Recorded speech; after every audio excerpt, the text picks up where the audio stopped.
O eternal and almighty God, from whom all power and wisdom come, we are assembled here before thee to frame such laws as may tend to the welfare and prosperity of our province.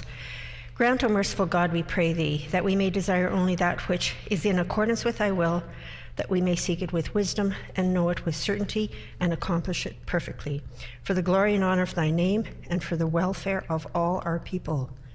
Amen. Please be seated. Good afternoon, everybody. The Honourable Member for St. Boniface. On a matter of privilege, Madam Speaker. The Honourable Member for St. Boniface on a matter of privilege. Thank you, Madam Speaker. I rise on a matter of privilege. This is the first opportunity I've had to present this matter in the House. The breach I will identify as unprecedented and required further research and consultation with the relevant authorities prior to being presented for consideration. The breach of privilege is that legislation that has yet to be introduced and distributed in the Legislature was made public prior to members of the Legislature having the opportunity to review the legislation. I table screenshots of a now deleted Facebook post from Meta showing the President of the United Firefighters of Winnipeg sharing a post made by the United Firefighters of Winnipeg onto her personal page. I quote from the post, quote, Friday, November 26th, Premier Stephenson is announcing expansion of presumptive legislation at noon in the rotunda at the Legislature, end quote. The table document also references the specific cancers that will be covered as a result of the legislation that we all know is being introduced tomorrow. I will say this is not a reflection of the contents of the bill itself. We take workplace health and safety extremely seriously. My own father worked in a mine in Flin Flon in the 1950s and died of esophageal cancer, and several of his friends who worked with him also died of cancers before their time. However, in addition to this breach of privilege, we are concerned by what appears to be the implication of a special relationship or connection to the government. Madam Speaker, again, I quote, a sincere thank you and job well done to everyone who came together in support of Premier Stephenson to ensure her success in the Conservative leadership election to make this coverage possible, end quote, while also inviting members of the public into the Legislature for the supposed announcement on Friday, November 26th.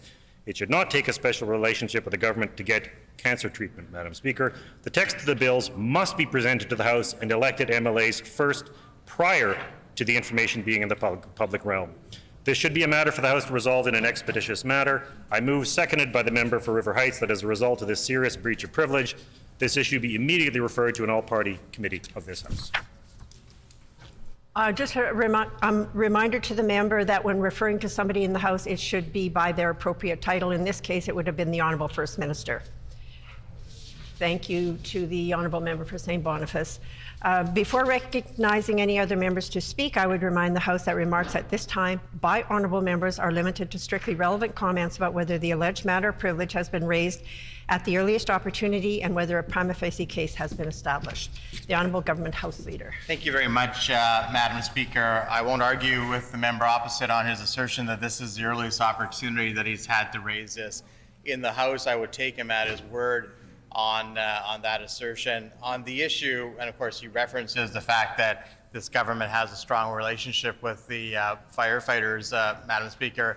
If he wants to accuse this government of having a strong relationship with many, many Manitobans and organizations, he can do that every day, because we do have strong relationships with many in Manitoba, and those relationships are becoming more vast and growing more stronger every day. So he may have lots to argue about in the days and the months ahead, but specifically on this issue, Madam Speaker, it is not uncommon or unusual, nor is it unparliamentary for governments to signal legislation that is going to be coming into the House. The NDP often did that when they were in government. I know the member opposite hasn't had the opportunity, and his party hasn't had the opportunity for half a century to be in government, but had they had that opportunity in the last half of 100 years, he would know that that is not an unusual thing for governments to say that this is the legislation they're going to be bringing forward, Madam Speaker. I do not see in the documentation that has been provided by my friend from St. Boniface any specific written text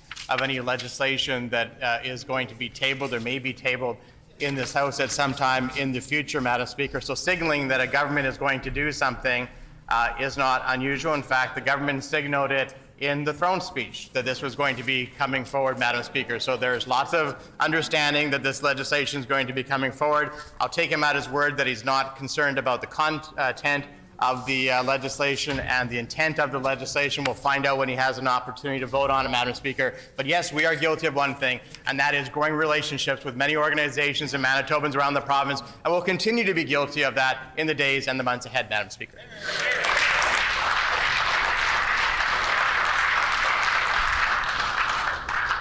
A matter of privilege is a serious concern. I'm going to take this matter under advisement to consult the authorities and will return to the House with a ruling. Routine proceedings, introduction of bills. The Honourable Minister of Central Services. Thank you, Madam Speaker. I move, seconded by the Minister of Finance, that Bill Number 2, the Public Services Sustainability Repeal Act, be now read for a first time.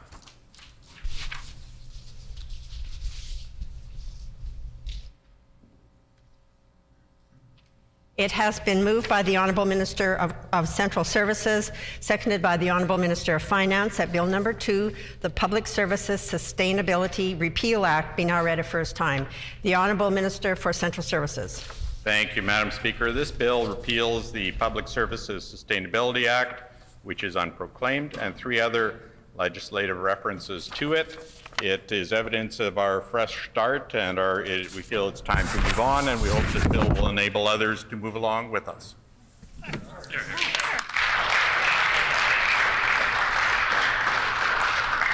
Is it the pleasure of the House to adopt the motion? Agreed? Agreed and so ordered. The Honourable Minister of Justice. Thank you, Madam Speaker. I move, seconded by the Minister of Health and Seniors Care, that Bill Number 3, the Family Maintenance Amendment Act, loi modifiant la loi sur l'obligation alimentaire, be now read a first time.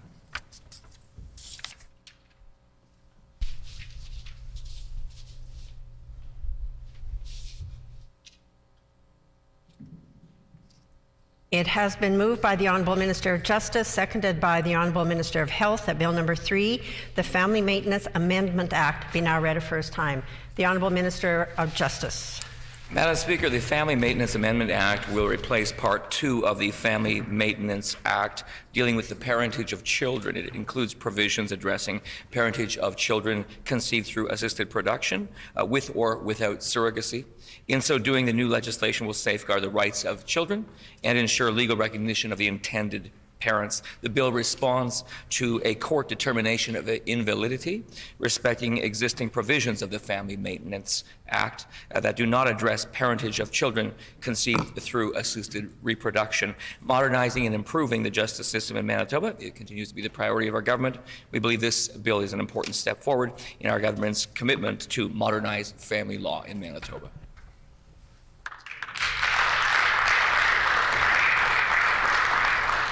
Is it the pleasure of the House to adopt the motion? Agreed? Agreed and so ordered. The Honourable Minister of Indigenous, Reconciliation and Northern Relations. Madam Speaker, I move, seconded by the Deputy Premier, that Bill Number 4, the Path to Reconciliation Amendment Act, be now read a first time.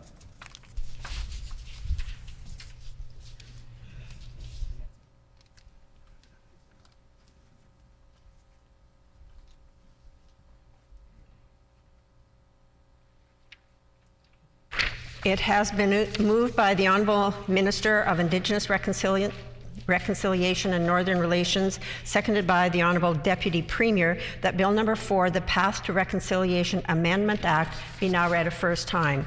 The Honourable Minister of Indigenous Reconciliation and Northern Relations.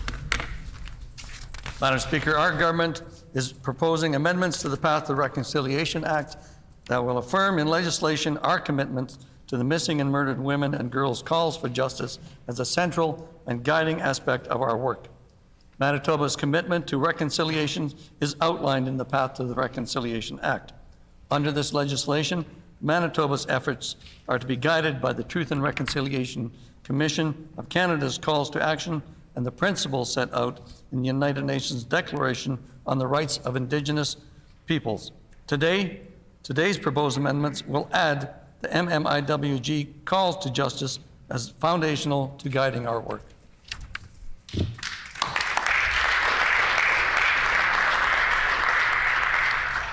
Is it the pleasure of the House to adopt the motion? Agreed? Agreed and so ordered. The Honourable Leader of the Official Opposition. Thank you, Madam Speaker.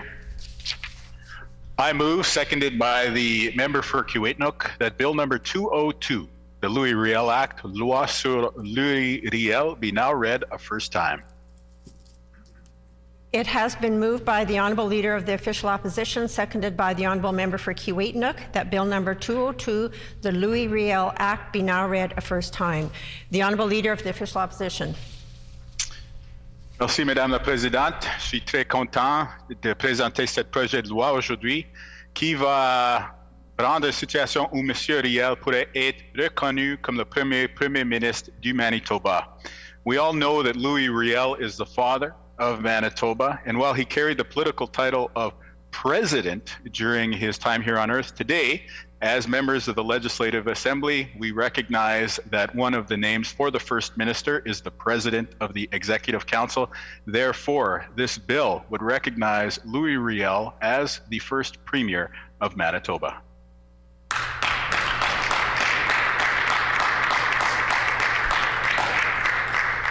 Is it the pleasure of the House to adopt the motion? Agreed? Agreed and so ordered. The Honourable Member for Kiwetinoong. Thank you, Madam Speaker. I move, seconded by the member from Port Rouge, that Bill number 200, the Orange Shirt Statutory Holiday Act, various acts amended, be now read the first time.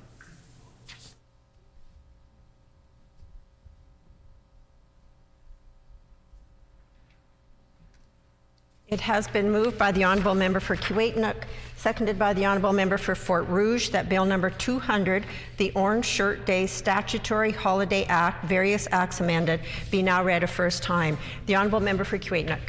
Thank you, Madam Speaker. I am honored as an Indigenous MLA here in the Manitoba Legislature to introduce the Orange Shirt Day Statutory Holiday Act to recognize and honor the lives lost and the survivors of residential schools, their families, and their communities by making September 30 a statutory holiday. The orange shirt has become a symbol of remembrance for residential school survivors, and this day not only recognizes that, but it would allow for public education of the history and legacy of the residential school system on Indigenous peoples and to commemorate the lives lost. It will also help to move Manitoba forward in the spirit of reconciliation. Miigwech.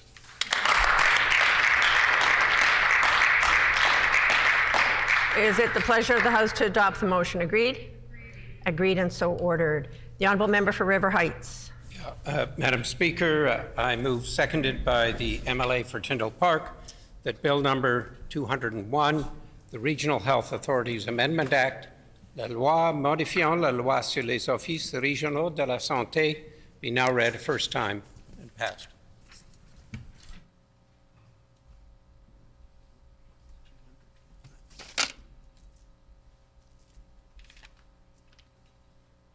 It has been moved by the Honourable Member for River Heights, seconded by the Honourable Member for Tyndall Park, that Bill number 201, the Regional Health Authorities Amendment Act, be now read a first time. The Honourable Member for River Heights. Madam Speaker, this bill will provide for improved accountability in healthcare. It will provide that the health authorities, that includes the regional health authorities, Shared Health and Cancer Care Manitoba, that their reports would come to the Legislative Assembly and that they would be then discussed in committee, just as we do with Crown corporations currently. Is it the pleasure of the House to adopt the motion? Agreed? Agreed and so ordered. Committee reports. Tabling of reports. Are there any tabling of reports? The Honourable Minister of Justice. Thank you, Madam Speaker. I'm pleased to table, pursuant to the Statutes and Regulations Act, a copy of each regulation registered under that Act after the last regulation tabled in the House and more than 14 days before the commencement of this session.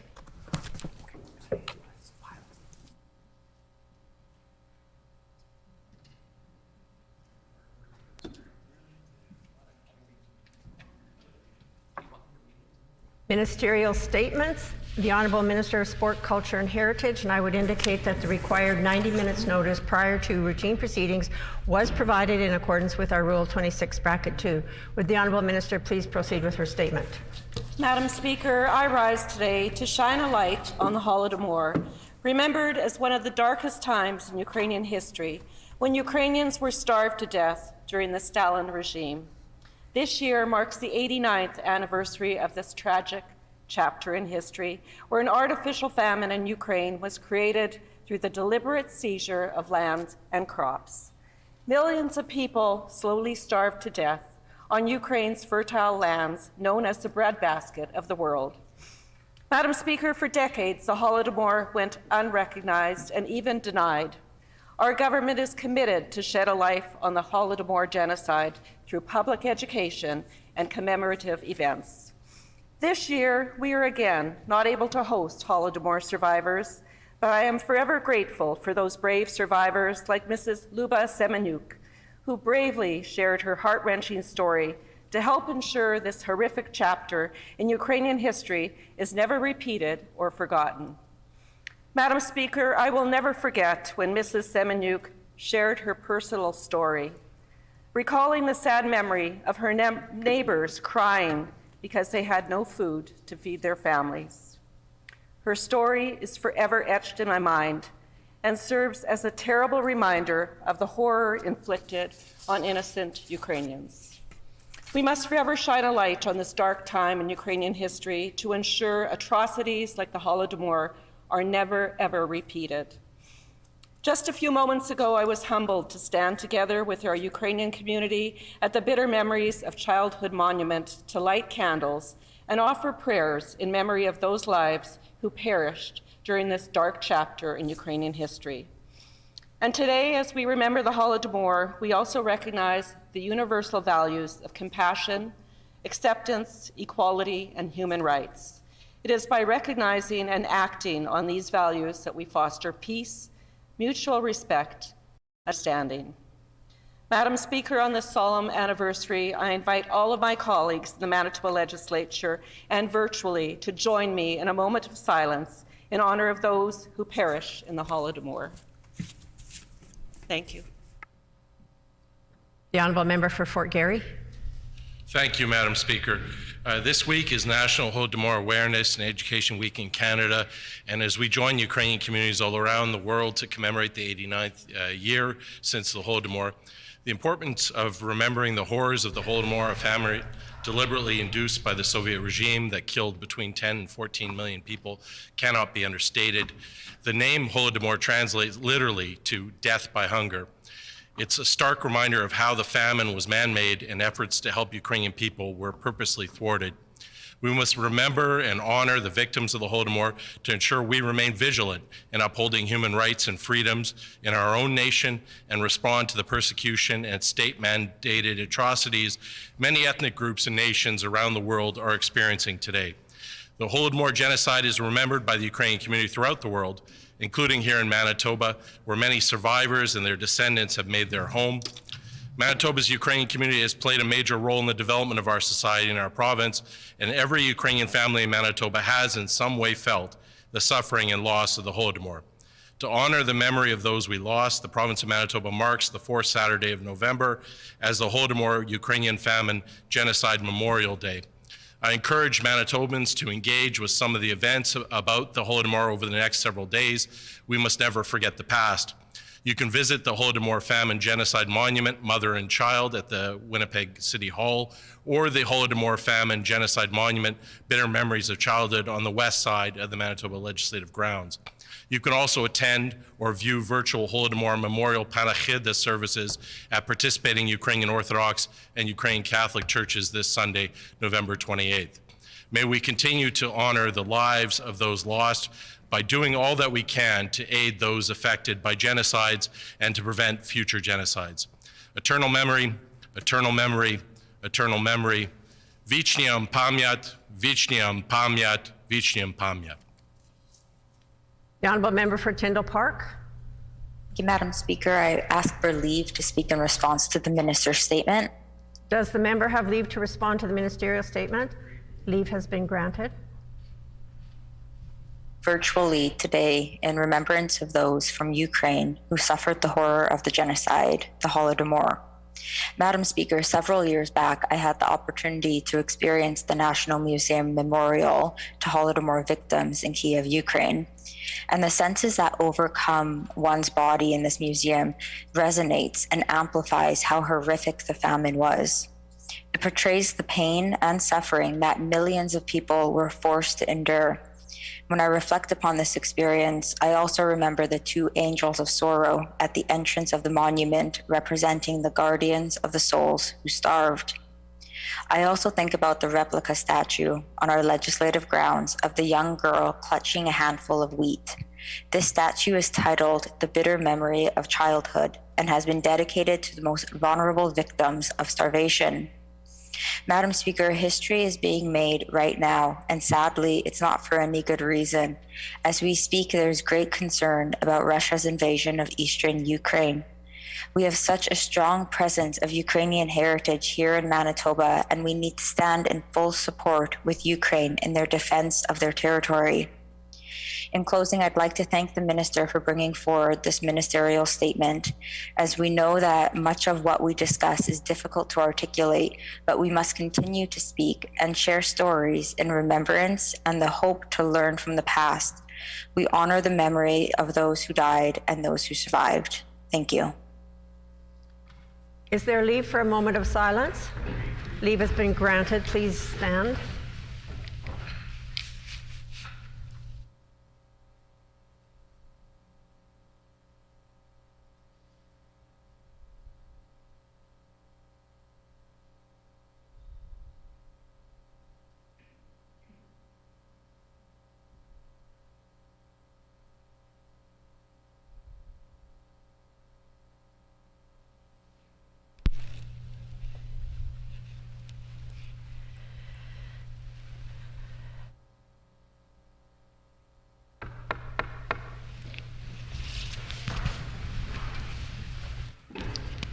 Member statements. The Honourable Minister of Health. Thank you, Madam Speaker. I rise in the House today to recognize an outstanding Windsor Park resident, Noelle Beckel. Noelle is an amazing role model and a ray of sunshine for so many in the community. Last year, Noelle ran for 30 consecutive days wearing 30 different costumes on the streets of Windsor Park. He brightened the lives of residents with joy and laughter during the COVID-19 pandemic. His costume runs were a delight for the entire neighborhood that needed a break from the stress and isolation of the pandemic. Noelle has a passion for running, which he has done for many years for his own physical and mental well-being. I love to run and I love to help people, and I'm combining my two passions, Noelle told me. Recently, Noelle held his second annual 24-hour Windsor Park Has a Heart treadmill run in support of the Christmas Cheer Board, an organization very near and dear to his heart. While he ran on the treadmill, people from rural and urban communities stopped by his home to donate toys and non-perishable food items. The run was a huge success. This year, Noelle collected enough toys and food items for 15 family hampers that will be delivered over the holidays. While helping people is Noelle's primary goal, he values the opportunity to bring people together for a common cause. Santa has a new helper, and his name is Noelle. Watch out your window as you may see him dressed in a Santa suit running around Windsor Park this December, handing out candy canes and spreading Christmas cheer. Please join me in thanking Noelle Lee Beckel for his selfless deeds and commitment to the Windsor Park community and beyond.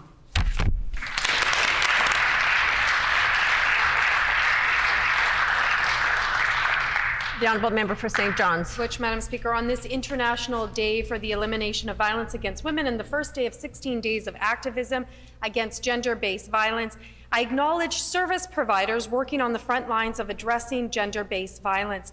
Year after year, shelters and resource centers tell us more funding is needed to effectively support individuals fleeing domestic violence.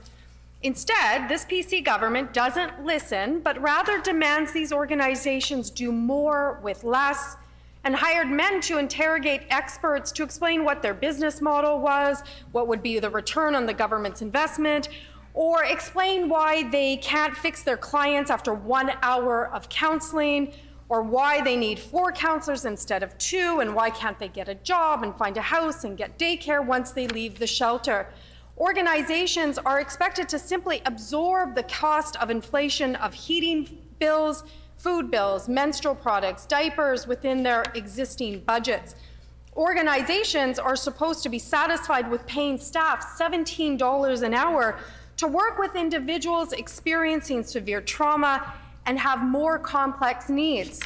Organizations are supposed to feel grateful for the breadcrumbs offered to run their services by this PC government. Year after year, the paternalistic approach to supporting agencies continue under this PC government. And the question is whether this will change under the new PC leader. The PC leader, the Premier, didn't even think that it was important enough today to stand in the House and offer a statement on this International Day for the Elimination of Violence Against Women. So, Madam Speaker, today and every single day, I stand with all the organizations who are providing expert, critical services to Manitobans escaping violence, and I will push this PC leader to do something different than her predecessor. Miigwech.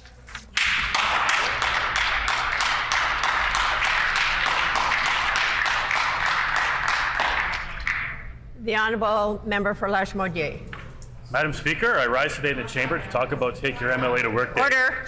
Recently had the opportunity to meet with Mackenzie Spitsky, a Lachemaudière constituent at her workplace, Rainbow Daycare.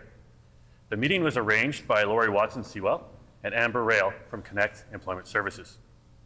Speaking with this young lady and her colleagues, Alejandra Mirielis and Louise Cote, was a very positive experience, as the workplace environment was warm and friendly, a perfect setting for children to be socialized, cared for, and educated. I quickly learned that despite her short time as a child care assistant, she had a keen eye for picking up on child development issues. I also learned that while attending college, she previously volunteered her services at St. Amand Centre to care for special needs adults starting in 2017 and special needs children in 2019. It was inspiring to see a young person who was so focused and dedicated for caring for others. She described that focus as a passion for working with children. There are a few situations that were described to us about some children who refused to socialize and simply kept themselves. One child in particular who was not able to make eye contact and had inclusion issues. He would not open up to anyone until McKenna worked directly with him. After a short time, he developed improved eye contact and would not only hug her, but her colleagues as well, a testament to the gift she possesses in regard to working with children. I wish Ms. Spetsky the best in her endeavors, as I believe she will have a promising career in childcare. The Take Your MLA to Work Day program is a perfect opportunity to learn about those who share their special gifts, working with others in the workplace environments. If you have not taken part in this, I strongly urge all my colleagues to do so. Thank you.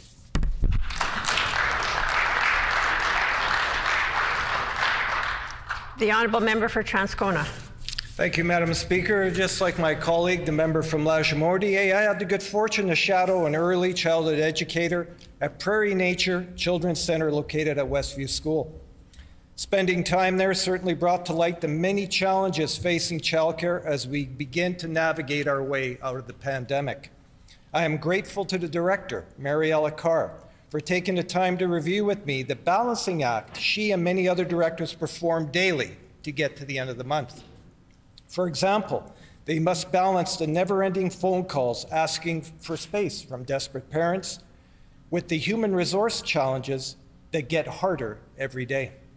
It's clear to me that the people that work in early childhood education certainly don't do it for the money. They do it for the love of kids. However, when faced by mounting bills at home and the pressures of this pandemic, we are losing far too many people from this profession. Directors like Mariella are left scrambling to find trained ECEs, and what exacerbates the situation even more is the lack of benefits experienced by people that work in this sector. We all know that a significant body of research demonstrates how important early childhood education is for child development. We also know how crucial childcare is to allowing parents to fully participate in the economy. Many in childcare are in a waiting game to see how childcare will be changed. They need support now. I want all early childhood educators to know they have our full support and commitment to improve their profession, and I would like to thank Mariella and the staff at Prairie Nature Children's Centre for the opportunity to shadow them for a day. Thank you, Madam Speaker.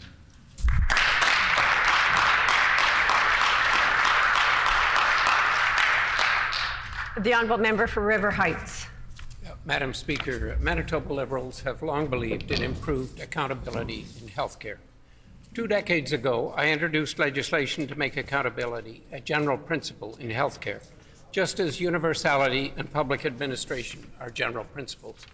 My bill, though introduced a number of times, never passed because the government of the day would not support it.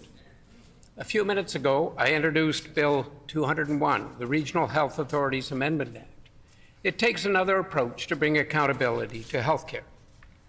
This bill provides that each of the provincial health authorities, the Regional Health Authority, Shared Health, and Cancer Care Manitoba, must table their annual reports in the Manitoba Legislature, and then these reports would be discussed at committee meetings, just as we do with Crown corporations. The budgets of each of these health authorities are large, totaling more than $3.8 billion this fiscal year. Yet when we do estimates currently, the Minister of Health appears, but the health authorities do not. And the result is the health authorities operate with insufficient accountability to Manitoba MLAs in our legislature. It's time this changed. Indeed, it is past time this changed. By bringing the health authorities before a legislative committee, as we do with Crown corporations, we can get significantly greater accountability. We will get much more information about the changes that have been made in healthcare in the last several years and about decisions made during the pandemic. This accountability will help government. It will help the opposition. And even more importantly, it will help improve healthcare delivery for all Manitobans. I hope all parties will support this bill to have improved accountability in healthcare. Merci, miigwech. Thank you. Oral questions. The Honourable Leader of the Official Opposition. Thank you, Madam Speaker.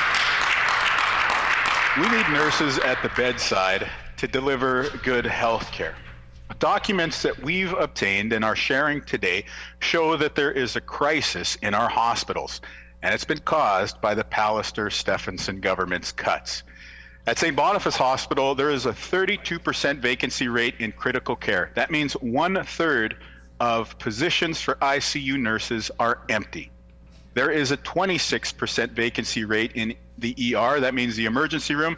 Almost 1 in 4 nursing jobs is empty.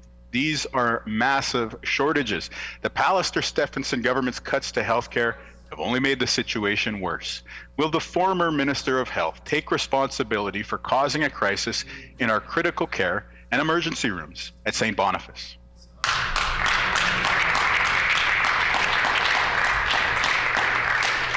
The Honourable Deputy Premier. Thank you very much, Madam Speaker. We know that for many years there's been a challenge in terms of recruiting nurses in Manitoba. It's a challenge that the former NDP government faced for many years and didn't actually step up to ensure that those positions were filled for many years, Madam Speaker. Of course, this has been a unique challenge during the pandemic that all provinces have faced, that all countries have faced around the world, Madam Speaker. In response, this is a government that has stepped up not only to commit to hiring and training and hiring 400 new nurses, but have worked to train more than 100 ICU nurses so they could go into the ICU systems during the pandemic, Madam Speaker. It's a government that's responded to a very difficult situation that all provinces are facing. The former NDP government, of course, didn't have to deal with the pandemic and had much worse results.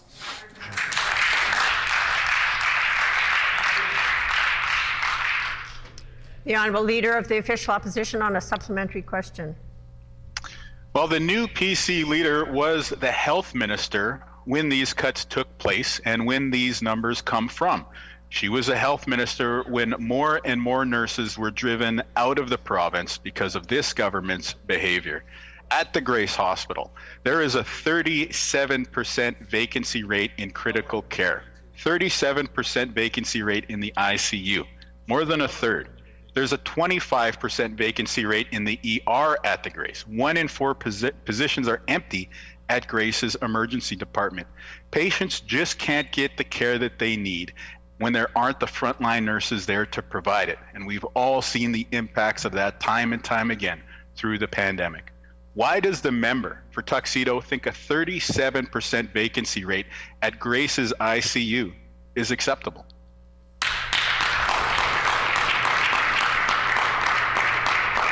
The Honourable Deputy Premier. Thank you very much, Madam Speaker. Of course, the Premier has led a number of important initiatives when it comes to responding to the pandemic, not the least of which was training more than 130 nurses to be able to provide ICU coverage, Madam Speaker, which allowed the province of Manitoba to be able to expand to double the ICU capacity, Madam Speaker, far greater than ever existed under the NDP government. And of course, there have been investments announced, more than $800 million of capital investments, historic investments announced, Madam Speaker. We know that every province in Canada has been struggling with this, Madam Speaker, from coast to coast. This is a pandemic. It's been difficult for every province, but Manitoba has brought forward a number of initiatives to ensure that we're able to meet the needs of Manitobans as best it can happen in a pandemic where everyone is facing the similar challenges, Madam Speaker.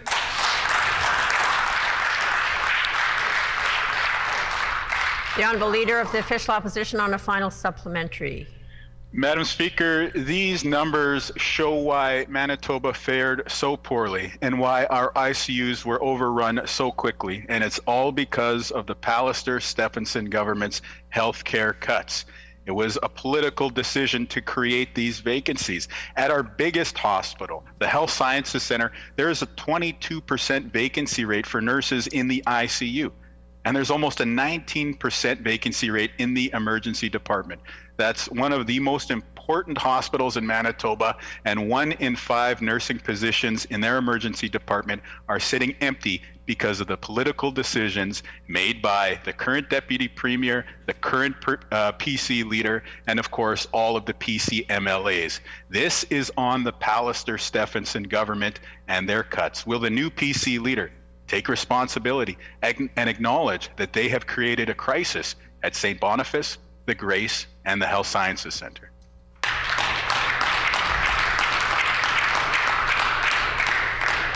The Honourable Deputy Premier. There have been billions of dollars of new investments under this government, Madam Speaker. There have been hundreds of nurses who've been trained in ICU capacity to meet the needs of the pandemic, Madam Speaker, even though every province is struggling with the same challenge, Madam Speaker, including provinces that are run by NDP governments, Madam Speaker, where everybody is challenged with the same situation, the pandemic, but we've been able to increase ICU capacity significantly, double that the NDP ever had when they were in government, Madam Speaker. But of course, the Premier also understands that there are longer-term solutions, and so today the Premier is meeting with other premiers across the country virtually to ensure that we get a fair and equitable deal when it comes to healthcare funding with the federal government. That is a priority of her and all the premiers across Canada, and she is involved with those important discussions today, Madam Speaker.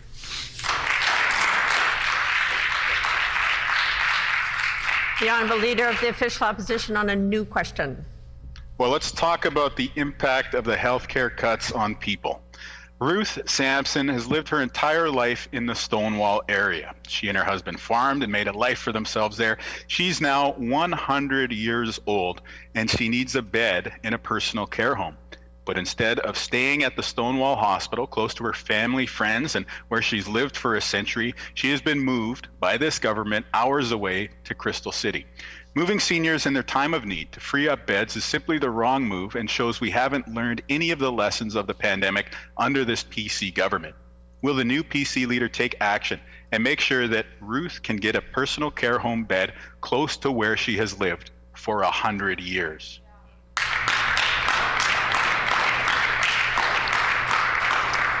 The Honourable Deputy Premier. Thank you very much, Madam Speaker. And of course, Manitoba has been adding new personal care home beds, Madam Speaker, over the last number of years. There are many beds, of course, that were never built under the NDP government. But we do know that that continues to be a challenge, and a challenge that's been exacerbated by the pandemic, Madam Speaker. There have been many difficult decisions that have had to be made by the healthcare system as they try to ensure that the best care possible can be provided in these unprecedented times in a 1 in 100 year pandemic, Madam Speaker. That does not minimize the difficult decisions that every province and every jurisdiction has had to make, not only in Canada, but around the world, Madam Speaker. We are relying on those healthcare experts to do the best that they can in a very trying circumstance, Madam Speaker, while looking to the future and ensuring that there are investments within the healthcare system.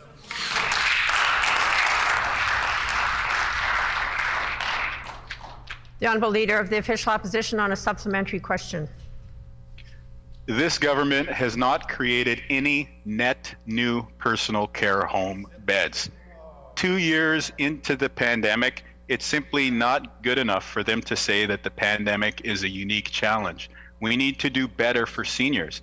Ruth Sampson's family, they're worried about her well-being. There was effectively no notice given to Ruth that she was going to be moved, and she's been sent by this government to hours away to a community where she doesn't have her family and she doesn't have the supports. This shows just how much the PCs have failed to improve things for seniors during the pandemic. Now, we know that this move was wrong. We know that her family would like to see her get a personal care home bed much closer to Stonewall. Can the minister commit to doing so immediately?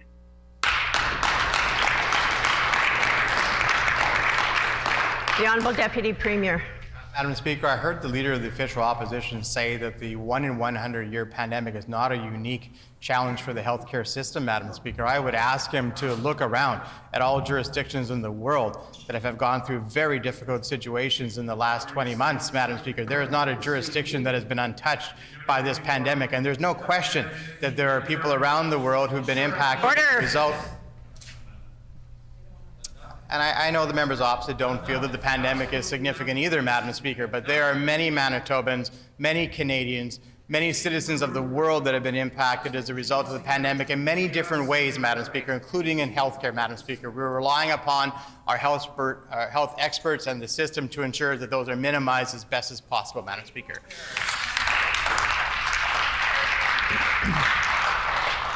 The Honourable Leader of the Official Opposition on a final supplementary. You know, Madam Speaker, we're bringing forward important issues that are affecting Manitobans directly, and all the Deputy Premier has are word games. It's disappointing 2 years into the pandemic. The thing is, we're aware of many other families in similar situations, including one family also in the Interlake whose loved one is being moved from Selkirk to Flin Flon. Now, instead of being able to be close to family and friends and caregivers during the holiday season, this family's loved one is being sent almost 8 hours away from where they live. That's wrong, and it shows that this government has not learned the lessons of the pandemic. We need to treat seniors in Manitoba with dignity, not send them hours away from supports and from loved ones as we go into the holidays. This is a decision that is all on the new PC leader. Will she simply put a stop to this policy that is hurting families in Manitoba?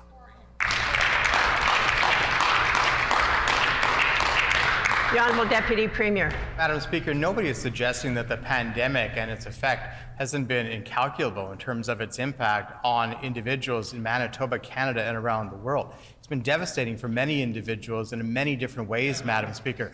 We are relying upon healthcare experts to try to minimize those impacts as best it can be done, Madam Speaker. And while the members of the opposition continue to yell from their seat and don't have respect for those impacts, Madam Speaker, we know that it's important to listen to those healthcare experts. I don't know if the Leader of the Official Opposition thinks that it should be politicians sitting at their desk and deciding where people move within the healthcare system, Madam Speaker. That would have devastating effect. Of course, he suggested that at different times in the pandemic. We have to rely on those healthcare experts to minimize the effect of this 1 in 100 year pandemic, and we will continue to rely on their advice.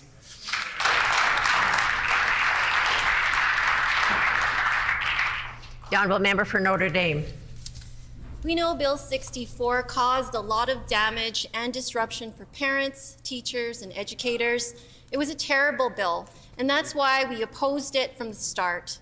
That's why it was so sad to see the new PC leader second that bill in the House. But now we've learned through FIPA, Bill 64 is costing us even more. $1.5 million was spent on consultants and advertising for Bill 64. What a waste. Will the Education Minister tell this House why he wasted $1.5 million promoting Bill 64?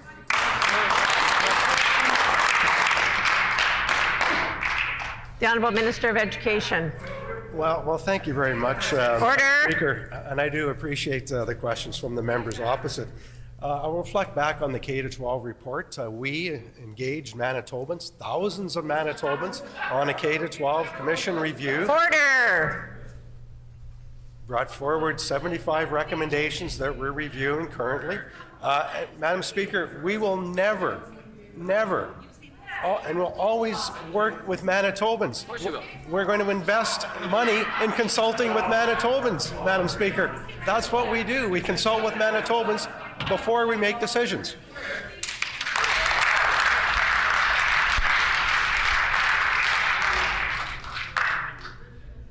I just want to indicate to members that I'm having a lot of difficulty hearing that answer because of the noise that is coming from the floor. So I'm going to ask everybody to please, I need to be able to hear what is being said so that I can catch anything that shouldn't be said according to our rules. So I need, please, for everybody to show respect and allow people to ask and answer their questions in a respectful manner. The Honourable Member for Notre Dame on a supplementary question. We know we need more teachers, educational assistants, and other educators in the classrooms right now. But instead of hiring more teachers or more EAs, the Pallister-Stephenson governments decided to spend $1.5 million promoting Bill 64. That's wrong, that's a waste, and it means fewer teachers in the classroom. The minister needs to be accountable for this terrible waste of money. Will the minister stand in his place and apologize for wasting $1.5 million advertising Bill 64?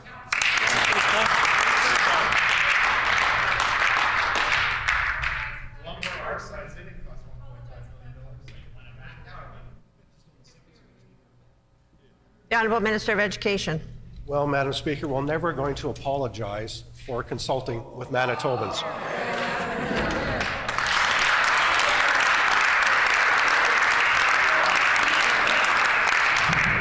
Madam Speaker, we continue, despite the noise from the other side, we continue to consult with Manitobans.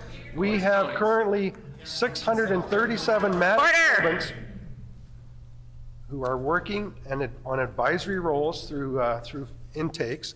We have 243 officials and educators participating across 13 teams.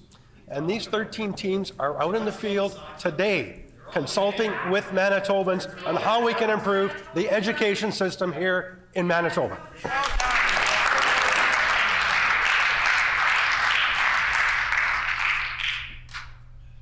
The Honourable Member for Notre Dame on a final supplementary. If you ask any Manitoban, they would tell you we need more teachers in the classroom and less money spent on the political agenda of the government. But FIPA documents show that $1.5 million was spent on promoting Bill 64, and I will table those documents. That's an enormous amount of money that was wasted by the Pallister-Stephenson government.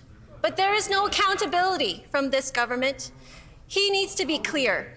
Will he take responsibility and apologize for wasting $1.5 million on advertising this terrible Bill 64?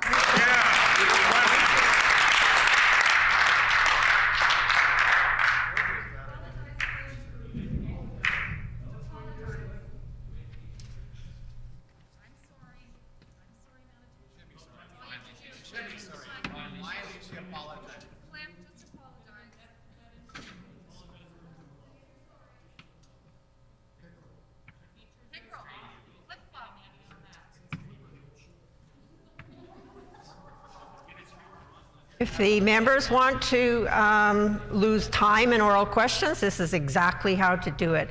Keep heckling from the seats, and this will just cut everybody short on oral questions. So your decision, I'm asking for cooperation, please. The Honourable Minister of Education. Thank you, Madam Speaker. If anybody should apologize, it's the NDP for not trying to make education in Manitoba better for 17 years.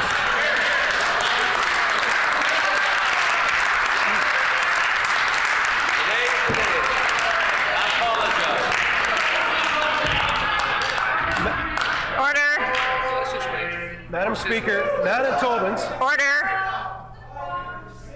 Order.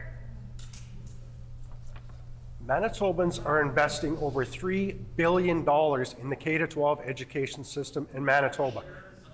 Educators, parents, students say they want a better education system here in Manitoba. We are committing to that. We're investing in education in Manitoba. We're working to make it better, and we're going to continue to consult and invest in education in Manitoba.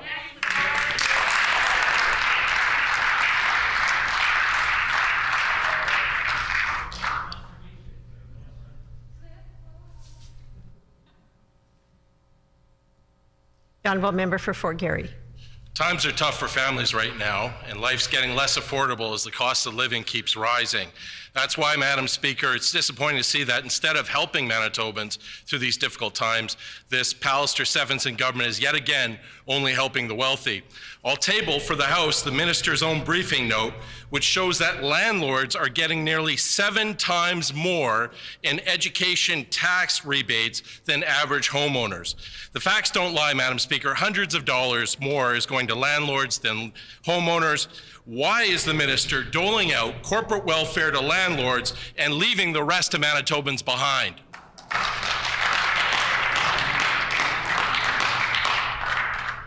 The Honourable Minister of Finance. Thank you, Madam Speaker. One thing that we've seen with the pandemic lately is the cost of inflation.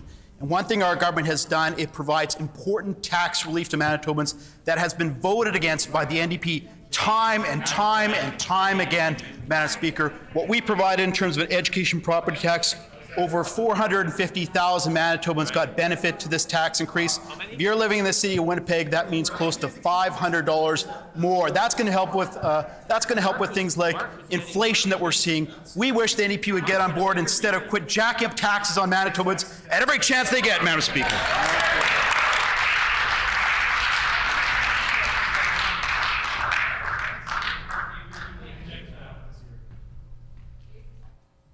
Honourable member for Fort Garry on a supplementary question.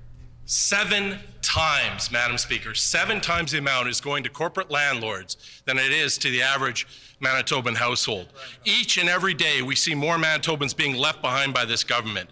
Landlords are getting nearly $1,500 more than the average Manitoba homeowner. And just like Brian Pallister, all this new Premier and her cabinet cares about is lining the pockets of the very wealthy friends. Why is the minister doling out hundreds more in handouts to landlords while ignoring the needs of Manitobans?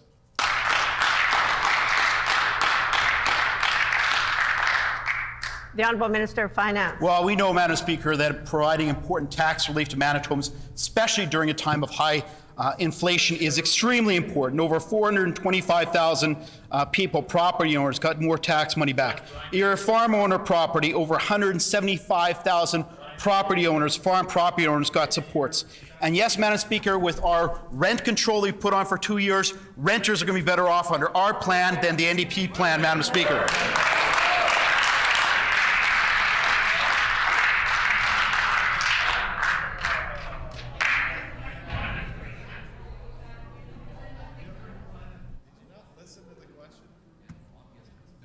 The Honourable member for Fort Garry on a final supplementary. This isn't about giving Manitobans a break. It's about skewing the tax system and making it less fair to Manitobans. Order. This government continues to deliberately undermine the funding and delivery of our promises education system, and they are shortchanging Manitobans so they can line the pockets of their wealthy friends. Renters have been basically had their taxes raised, while the minister still approves hundreds of above guideline increases each year. Homeowners are seeing less returns to them as their costs of living keep rising. Meanwhile, landlords are reaping the benefits, 7 times more in rebates going to them than the average Manitoban. I'll ask again, why is the minister doling out hundreds more in corporate welfare to landlords while many making life more expensive time has for Manitoba?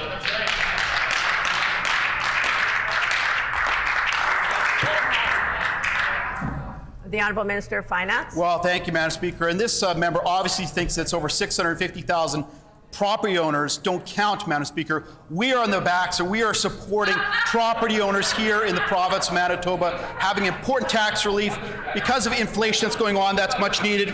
We know what the member does when he's on things of the Residential Tenancy Commission, where he approved over 2,079 above rent guideline improves. That's his record in office. That's his record when he was on the Winnipeg School Division, where he continuously jacked up taxes on residents. We're not going to make those same mistakes.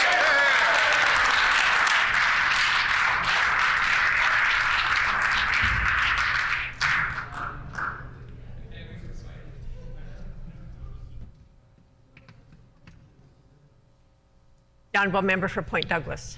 Madam Speaker, according to the Office of the Chief Medical Examiner, the first half of 2021 saw 109 drug-related deaths, already more than half of the number of deaths that occurred in 2020. As we see drug-related deaths continue to increase, we know that there are solutions that this government can act on today to help those struggling with addictions. Safe consumption sites are one important way that this government can reduce the number of drug-related deaths here in Manitoba. But Brian Pallister said that a consumption site is not a priority of this government. The question is, will this PC leader follow in Brian Pallister's footsteps, or will she do the right thing and invest in safe consumption sites and help save Manitobans' lives?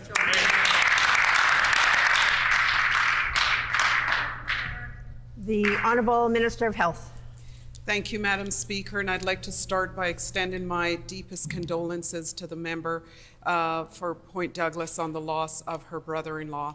Every death, Madam Speaker, is sad and very tragic, and when it happens as a result of overdoses or illicit drugs or any other, or opiates, it is even more disheartening. And so again, I extend my deepest condolences. Our government is very committed to tackling this problem. That is why we created the Ministry of Mental Health, Wellness and Recovery. That's why we have announced 34 initiatives valued at more than $51.3 million to improve mental health and addiction services in this province.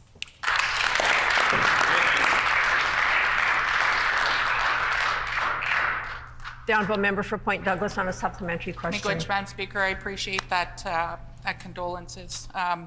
But this PC government has, the responsibility to make sure that Manitobans aren't dying, and they're not taking that responsibility and putting that into action. It's simply words coming from that side. Announcing all of these things when safe consumption sites, we know, have proven to save lives in this province. So I'll ask the minister again, will this minister and the PC leader commit to opening a safe consumption in Manitoba so that Manitobans' lives can be saved and we don't have to continue to see these numbers rise? 80% increase last year in deaths of Manitobans. That's on the rise this year. We have the responsibility and they have the resources. So will the minister open a safe consumption site in Manitoba today?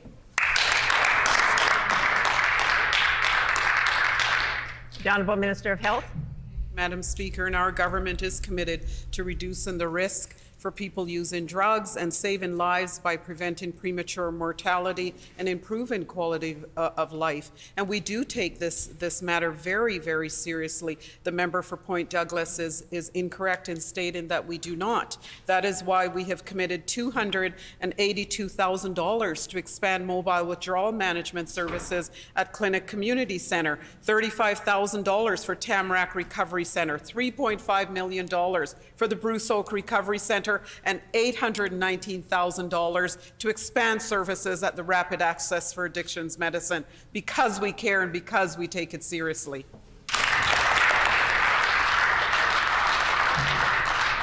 The honourable member for Point Douglas on a final supplementary. Miigwech, Madam Speaker. If all of those things were making a difference, we wouldn't see this rise that we're having. That's a drop in the bucket to what we need in this province. 87% increase in deaths in this province last year, and we're on par to exceed that. So what's this province, what's this government doing differently that's going to help Manitobans today? $800,000 to a RAM clinic that's open 1.8 hours a day is not working for Manitobans. Obviously, there's more resources that money needs to go to. So I'll ask the minister again, will she commit to opening a safe consumption site that's going to make sure that Manitobans' lives are safe safe and that they can get the access to resources that they need.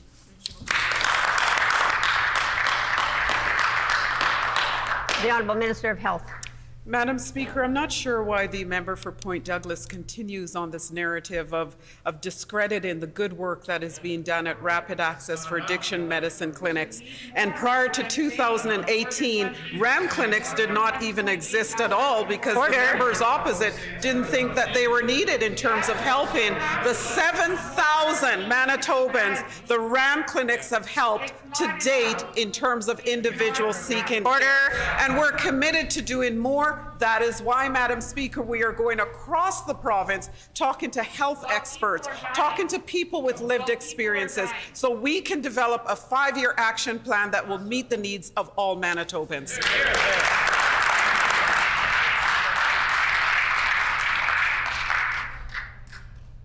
The Honourable Member for Union Station. Brian Pallister and his Conservatives cut coverage of healthcare for international students. It was a discriminatory and regrettable decision. We should all be doing everything we can to encourage people to come to Manitoba. That cut sent the exact opposite message, and it's had real-life consequences. Students without coverage or caught between plans have found they owe tens, even hundreds of thousands of dollars for essential health care.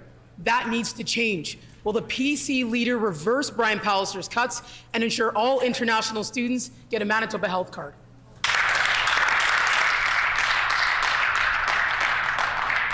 The Honourable Minister of Advanced Education. Thank you, Madam Speaker. I'd like to thank the member opposite for the question. Madam Speaker, we know that we work closely with our post-secondary institutions in regards to making sure that our programs here in Manitoba, as far as post-secondary education, are second to none, not only here in Manitoba, but across Canada. And that's why many students from international countries decide to come to Manitoba and study. And then eventually, Madam Speaker, they actually grow roots and raise families here and stay with us, and then apply for their permanent residency and become long-time Manitobans, Madam Speaker. So I applaud the international students for coming to Manitoba and calling Manitoba their home. The member's time has expired.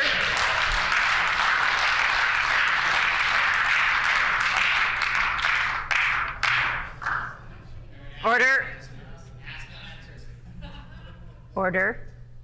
The Honourable Member for Union Station on a supplementary question. Madam Speaker, Brian Pallister's cuts have real-world consequence. Calvin Lagumbali is an international student studying engineering.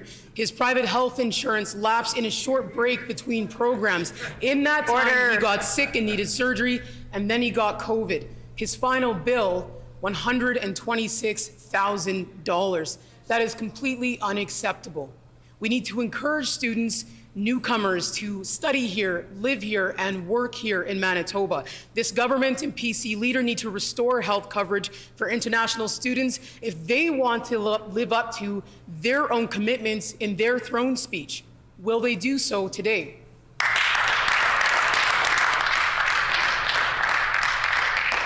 The Honourable Minister of Advanced Education.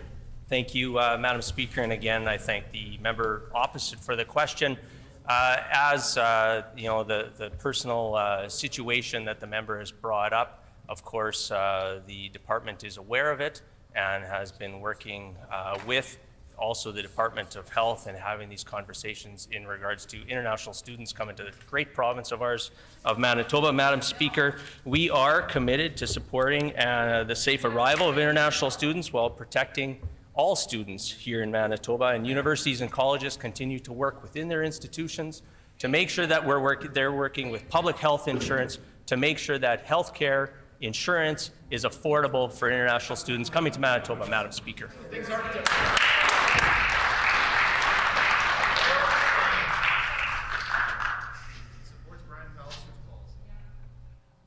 Honourable Member for Union Station on a final supplementary. Madam Speaker, this minister just says words when he has the ability to take real action and improve health care for international students here in Manitoba. His and his government's decision-making is causing literal misery for some of my own constituents. Caught in the initial waves of the pandemic, far too many had medical issues for which they were not insured. Calvin's situation is not unique. What we want is a province that is welcoming to newcomers to study, live, and work. That's what this government says it wants. They need to make it more than words and restore healthcare coverage for international students. Will this government do so today, or will they just simply carry on with Brian Palliser's agenda?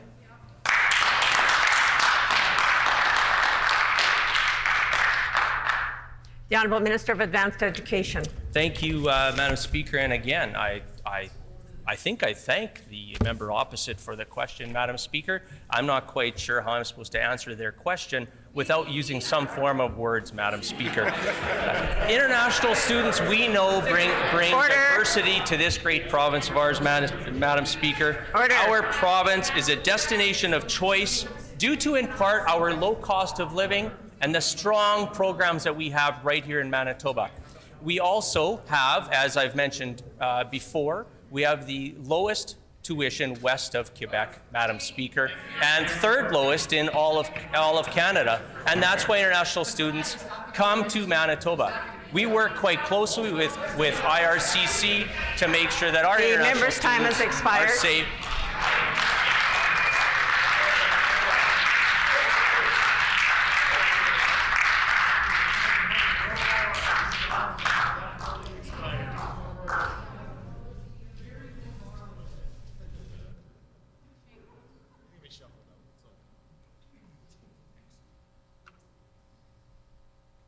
The Honourable Member for St. Boniface.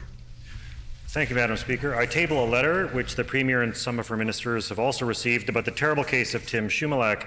Tim is a 58-year-old farmer from East Selkirk dealing with years of drought who walked into a hospital last December with an infection and has not walked since. After an initial surgery, the infection spread to his spine, leaving him unable to walk. He caught COVID in hospital. He was moved from Selkirk to Beausejour in the middle of the third wave, where there was no air conditioning or even lifts, so he couldn't be properly bathed for months. He can't be discharged from hospital, but Selkirk started charging him $40 a day, and he was told that he may have to be moved to clear space for COVID overflow patients, possibly to Flin Flon, possibly not. Mr. Shumalak's family says Tim deserves better care. What is the Premier going to do to provide it? The Honourable Deputy Premier. Madam Speaker, we are all concerned any time that a Manitoban is having difficulty getting care and the right kind of care that they need. Madam Speaker, I know this letter was only sent very recently to the Minister of Health. I have no doubt that her and her diligent department are looking into the case and will respond shortly. The Honourable Member for St. Boniface on a supplementary question. There have been many letters before this, Madam Speaker. Tim can't work, he can't walk, he's being told he'll have to find $4,000 for a wheelchair, that he may have to sell everything and go on EIA with no guarantee of coverage. This is not just the pandemic, it's decades of neglect and the choices of this government. I will quote Tim's sister.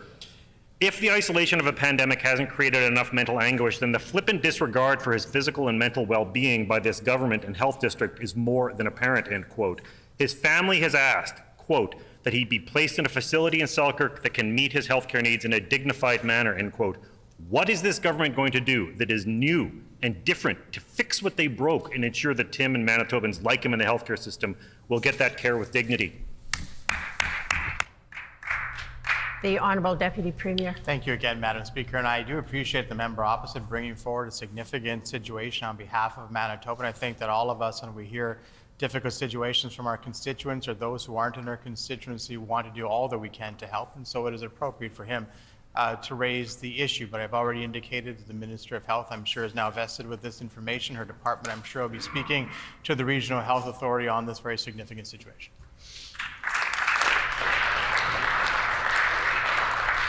The Honourable Member for River Heights. Madam Speaker, two monoclonal antibodies, casirivimab and indevimab, colloquially called MABs, are remarkably effective in the early treatment of COVID, decreasing the number of people having to go to the ICU or dying by up to 70%. These MABs are now widely used in BC, Alberta, and Ontario, including in Sioux Lookout and Thunder Bay, but not in Manitoba, because this province has not acted with the urgency needed. Why is the province hesitating to approve these MABs when they save lives and decrease ICU use and can enable Manitoba to return to elective surgeries and address the enormous backlog which we have now? The Honourable Minister of Health. Speaker, and I thank the member from River Heights for the question. Our government continues to seek the advice and listen to the experts at Public Health, as well as the National Advisory Council on Immunization. The best defense we have against COVID-19 is for individuals to get vaccinated when new drugs become available. Once again, we seek the advice of public health experts. As you know, Madam Speaker, earlier this year, I also changed regulation to make it easier for us to add new drugs to the formulary, and I look forward to hearing more from public health as new drugs come to the market.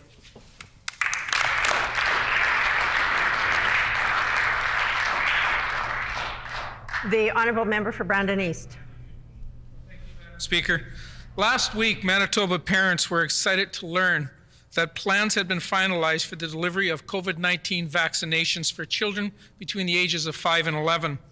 I can speak with certainty that parents have been eagerly anticipating this opportunity to extend the protection to their children. Can the Minister of Health please elaborate on these excellent plans?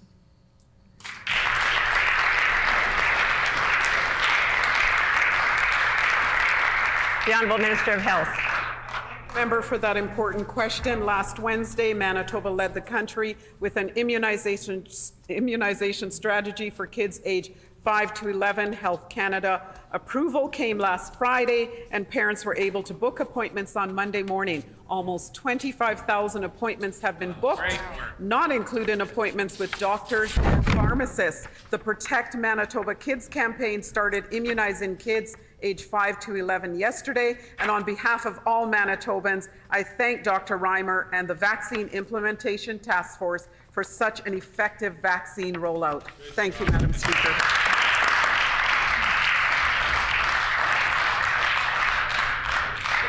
The Honourable Member for Concordia. Earlier this year, this government rushed through a decision to dig up several access points along the North Perimeter, cutting off businesses, schools, and communities. Almost zero additional investments have been made to mitigate these closures, and residents, schools, and businesses are left scrambling. Now, 750 residents have signed a petition.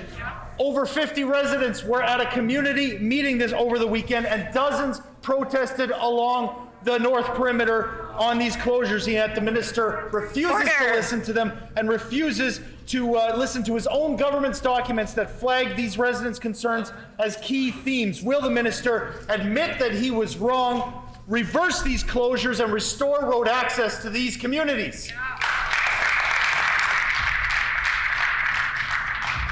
The Honourable Minister of Infrastructure. Thank you very much, Madam Speaker. And upon forming government, we initiated the South Perimeter Safety Review, after which we funded it by over $40 million. Member for Concordia, Leader of the Opposition, they voted against safety. We then initiated the North Perimeter Safety Review, also more than $40 million, and the NDP voted against it. In public outreach, 80% of all the respondents said, yes, we need a safer perimeter. Question is, why is the NDP so opposed to safety on the perimeter?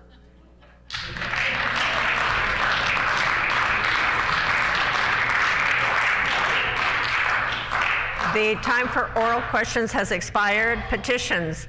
The Honourable Member for Union Station. Madam Speaker, I wish to present the following petition to the Legislative Assembly. To the Legislative Assembly of Manitoba, the background to this petition is as follows. 1. Healthcare is a basic human right and a fundamental part of responsible public health. Many people in Manitoba are not covered by provincial healthcare. Migrant workers with work permits of less than 1 year, international students, and those undocumented residents who have lost their status for a variety of reasons. 2. Private health insurance is not a substitute for public health insurance. Private insurance plans available to most migrant workers and international students are paid for by the worker or student.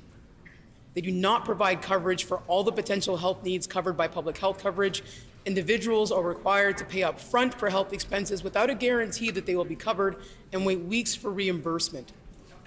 3, racialized people and communities are disproportionately affected by the pandemic, mainly due to the social and economic conditions which leave them vulnerable while performing essential work in a variety of industries in Manitoba. 4, without adequate health coverage, if they are ill, many of those without provincial health coverage will avoid seeking health care due to fear of being charged for the care, and some will fear possible detention and deportation if their immigration status is reported to the authorities.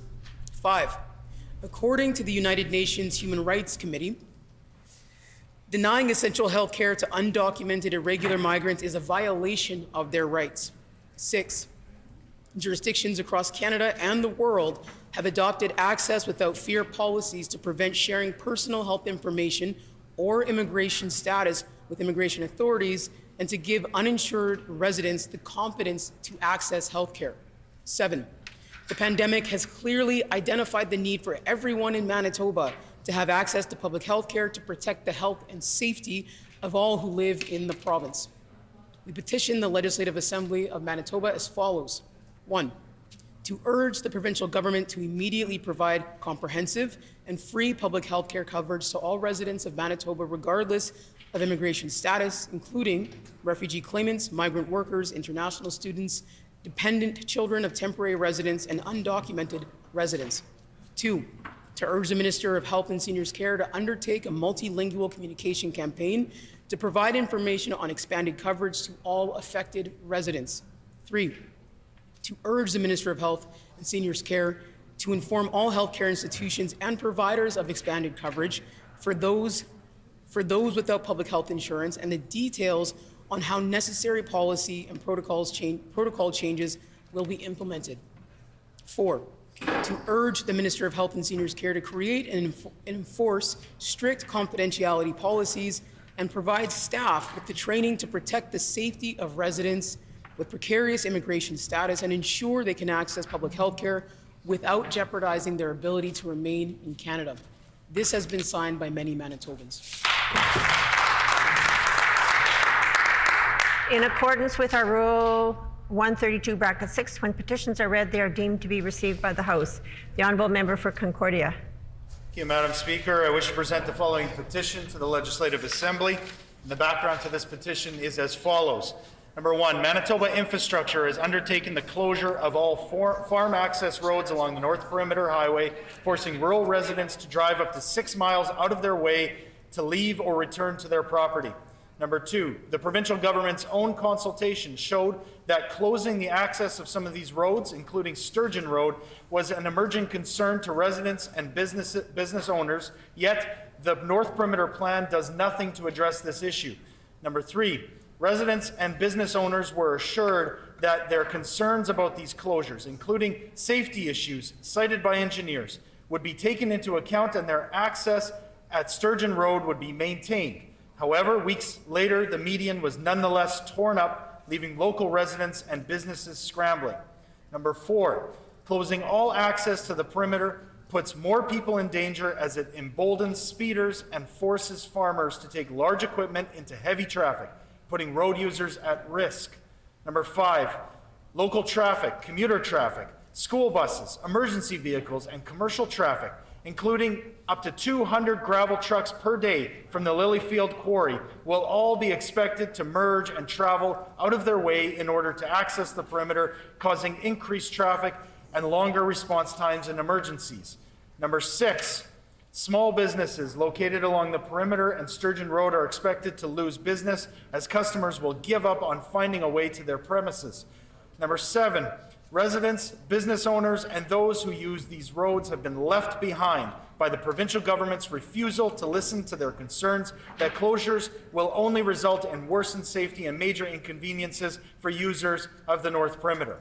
We petition the Legislative Assembly of Manitoba as follows: to urge the Minister of Infrastructure to leave residents access to the Perimeter Highway at least every 2 miles along its length, especially at intersections such as Sturgeon Road, which are vital to local businesses. And number 2, to urge the Minister of Infrastructure to listen to the needs and opinions of local residents and business owners who took the time to complete the perimeter safety study while working with engineers and technicians to ensure their concerns are addressed. And this petition, Madam Speaker, is signed by many Manitobans. The honourable member for St. John's. I wish to present the following petition to the Legislative Assembly. The background to this petition is as follows. 1. Manitoba women, girls, two-spirit, genderqueer, non-binary, and trans persons deserve to be safe and supported when accessing abortion services. 2. Limited access to effective and safe abortion services contributes to the detrimental outcomes and consequences for those seeking an abortion, as an estimated 25 million unsafe abortions occur worldwide each year. 3.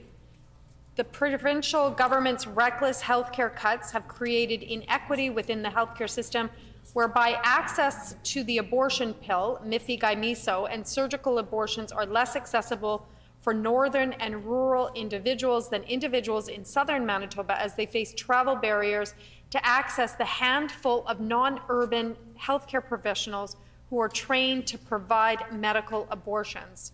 4. For over 5 years and over the administration of 3 failed health ministers, the provincial government operated under the pretense that reproductive health was not the responsibility of the Ministry of Health and Seniors Care, and shifted the responsibility to a secretariat with no policy, program, or financial authority within the healthcare system. 5, for over 4 years, the provincial government has refused to support Bill 200, the Safe Access to Abortion Services Act, which will ensure the safety of Manitoba women, girls, two-spirit, genderqueer, non-binary, and trans persons accessing abortion services, and the staff who provide such services, by establishing buffer zones for anti-choice Manitobans around clinics. We petition the Legislative Assembly of Manitoba as follows: to urge the provincial government to immediately ensure effective and safe access to abortion services for individuals regardless of where they reside in Manitoba, and to ensure that buffer zones are immediately legislated. The honourable member for River Heights. Madam Speaker, I wish to present the following petition to the Legislative Assembly. The background to this petition is as follows. People who suffer hearing loss due to aging, illness, employment, or accident not only lose the ability to communicate effectively with friends, relatives, or colleagues, they also can experience unemployment, social isolation, and struggles with mental health. A cochlear implant is a life-changing electronic device that allows deaf people to receive and process sounds and speech, and also can partially restore hearing in people who have severe hearing loss and who do not benefit from conventional hearing aids. A processor behind the ear captures and processes sound signals, which are transmitted to a receiver implanted into the skull that relays the information to the inner ear, the cochlea. The technology has been available since 1989 through the Central Speech and Hearing Clinic founded in Winnipeg, Manitoba. The surgical hearing implant program began implanting patients in the fall of 2011 and marked the completion of 250 cochlear implant surgeries in Manitoba in the summer of 2018. The program has implanted about 60 devices since the summer of 2018, as it is only able to implant about 40 to 50 devices per year. There are no upfront costs to Manitoba residents who proceed with cochlear implant surgery, as Manitoba Health covers the surgical procedure, internal implant, and the first external sound processor. Newfoundland and Manitoba have the highest estimated implantation costs of all provinces. Alberta has one of the best programs with Alberta Aids for Daily Living, and their cost share means the patient pays only approximately $500 out of pocket. Assistive Devices program in Ontario covers 75% of the cost, up to a maximum amount of $5,444 for a cochlear implant replacement processor. The BC Adult Cochlear Implant program offers subsidized replacements to aging sound processors through the Sound Processor Replacement Program. This provincially funded program is available to those cochlear implant recipients whose sound processors have reached 6 to 7 years old. The cochlear implant is a lifelong commitment, however, As the technology changes over time, parts and software become no longer functional or available. The cost of upgrading a cochlear implant in Manitoba of approximately $11,000 is much more expensive than in other provinces, as adult patients are responsible for the upgrade costs of their sound processor. In Manitoba, pediatric patients under 18 years of age are eligible for funding assistance through the Cochlear Implant Speech Processor Replacement Program, which provides up to 80% of the replacement costs associated with a device upgrade. It is unreasonable that this technology is inaccessible to many citizens of Manitoba who must choose between hearing and deafness due to financial constraints because the costs of maintaining the equipment are prohibitive for low-income earners or those on a fixed income, such as an old age pension or employment and income assistance. We petition the Legislative Assembly of Manitoba as follows: to urge the provincial government to provide financing for upgrades to the cochlear implant covered under Medicare, or provide funding assistance under the Cochlear Implant Speech Processor Replacement Program to assist with the replacement costs associated with the device upgrade. Signed by Patrice Land, Jean Land, Gary Bell, and many, many other Manitobans. The honourable member for Flin Flon.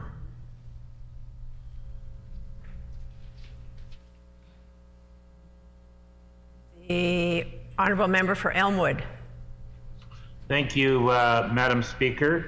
I wish to present the following petition to the Legislative Assembly. The background of this petition is as follows. Number one, over 25,000 vehicles per day cross the Louise Bridge, which has served as a vital link for vehicular traffic between Northeast Winnipeg and the downtown for the last 110 years. The current structure, number two, the current structure will undoubtedly be declared unsafe in a few years, as it has deteriorated extensively, becoming functionally obsolete, subject to more frequent unplanned repairs, and cannot be widened to accommodate future traffic capacity. Number three, as far back as 2008, the City of Winnipeg has studied where the new replacement bridge should be situated. Number four, after including the bridge replacement in the city's 5-year capital budget forecast in 2009, the new bridge became a short-term construction priority in the city's transportation master plan of 2011. Number five, city capital and budget plans identified replacement to the Louise Bridge on a site just east of the bridge and expropriated homes there on the south side of Nairn Avenue in anticipation of a 2015 start. Number six, in 2014, the new city administration did not make use of available federal infrastructure funds. Number seven, the new Louise Bridge Committee began its campaign to demand a new bridge, and its surveys confirmed residents wanted a new bridge beside the current bridge, with the old bridge kept open for local traffic. Number eight, the NDP provincial government signaled its firm commitment to partner with the city on replacing the Louise Bridge in its 2015 throne speech. Unfortunately, provincial infrastructure initiatives such as the new Louise Bridge came to a halt with the election of the Progressive Conservative government in 2016. Number nine, more recently, the city tethered the Louise Bridge replacement issue to its new transportation master plan and Eastern Corridor project. Its recommendations have now identified the location of the new bridge to be placed just to the west of the current bridge, not to the east as originally proposed. The city expropriation process has begun. Number 10, the new premier has a duty to direct the provincial government to provide financial assistance to the city so that it can complete this long overdue vital link to Northeast Winnipeg and Transcona. We petition the Legislative Assembly as follows. Number one, to urge the new premier to financially assist the City of Winnipeg on building this 3-lane bridge in each direction to maintain this vital link between Northeast Winnipeg, Transcona, and the downtown. Number two, to urge the provincial government to recommend that the City of Winnipeg keep the old bridge fully open to traffic while the new bridge is under construction. Number three, to urge the provincial government to consider the feasibility of keeping the old bridge open for active transportation in the future. And this petition has been signed by many, many Manitobans. The honourable member for St. Vital. Thank you, Madam Speaker. Madam Speaker, I wish to present the following petition to the Legislative Assembly. To the Legislative Assembly of Manitoba. The background for this petition is as follows. 1. Healthcare is a basic human right and a fundamental part of responsible public health. Many people in Manitoba are not covered by provincial healthcare. Migrant workers with permanent permits of less than 1 year, international students, and those undocumented residents who have lost their status for a variety of reasons. 2. Racialized people and communities are disproportionately affected by the pandemic, mainly due to the social and economic conditions which leave them vulnerable while performing essential work in a variety of industries in Manitoba. 3. Without adequate healthcare coverage, if they are ill, many of the uninsured will avoid seeking healthcare due to fear of being charged for the care.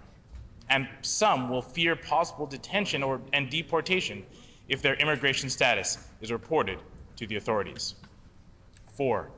According to United Nations Human Rights Committee, denying essential health care to undocumented irregular migrants is a violation of their rights. 5. Jurisdictions across Canada and the world have adopted access without fear policies to prevent sharing personal health information or immigration status with immigration authorities and to give uninsured residents the confidence to access health care. 6. The pandemic has clearly identified the need for everyone in Manitoba to have access to health care to protect the health and safety of all who live in the province. We petition the Legislative Assembly of Manitoba as follows. 1. To urge the provincial government to immediately provide comprehensive and free health care coverage to all residents of Manitoba, regardless of immigration status, including refugee claimants, migrant workers, international students, dependent children of temporary residents, and undocumented residents. 2. To urge the Minister of Health and Seniors Care to undertake a multilingual communication campaign to provide information on expanded coverage to all affected residents. 3. To urge the Minister of Health and Seniors Care to inform all healthcare institutions and providers of extended coverage for those without health insurance and the details on how necessary policy and protocol changes will be implemented. 4. To urge the Minister of Health and Seniors Care to create and enforce a strict confidentiality policies and provide staff with training to prevent and safety of residents with precarious immigration status to ensure that they access health care without jeopardizing their ability to remain in Canada. This petition has been signed by many, many Manitobans. Thank you, Madam Speaker.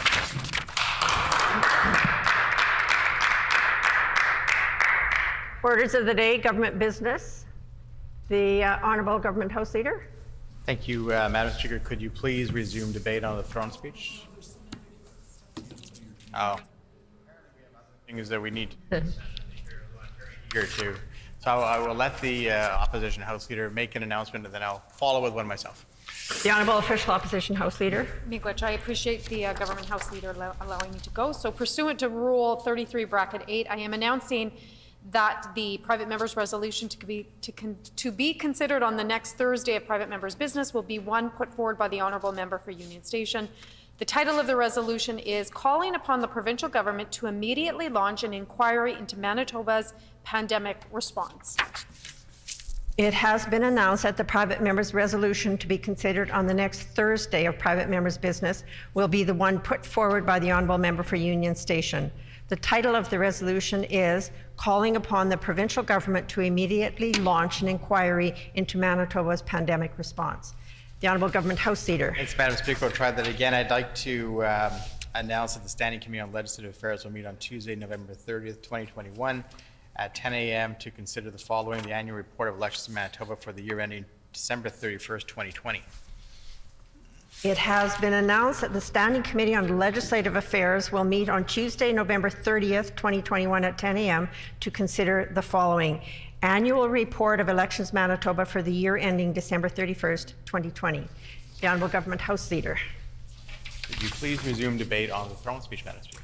It has been announced that the House will resume debate on the motion of the Honourable Member for Lagimodiere and the amendment and sub-amendment thereto, standing in the name of the Honourable Minister of Conservation and Climate, who has 19 minutes remaining. The Honourable Minister of Conservation and Climate.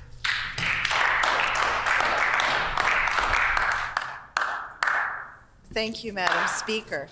And yesterday I had emphasized that our new Premier has taken a great focus on building relationships and restoring relationships. And Madam Speaker, relationships must begin with respect and must be based on truth, and they must build trust. Truth without love is empty words. Madam Speaker, when I've met with Indigenous leaders and individuals, I was taught the importance of introductions of who we are and who we are connected to by relations when we want to establish connections and trust.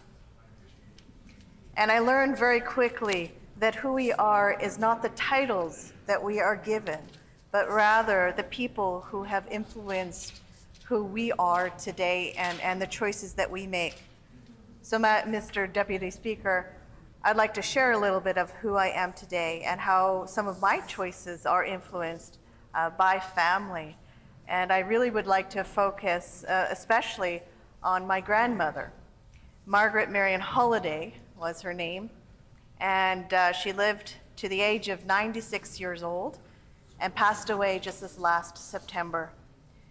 I was asked to write her eulogy and to present it in front of family and many friends. And one of the elements that really resonated with me as I sat down to remember my grandmother and her influence on my life and the lessons that she had taught me really stemmed from the lessons that she had learned as a young girl from her own father, who would be my great-grandfather, Alex Ramsey. He was a soldier or a signaler in World War I, and he was captured after the Battle of Ypres and walked across no man's land. As he was marched across no man's land by the German soldiers, he was worried about his own safety, his own life, and whether or not he would return to his one true love, Nessie.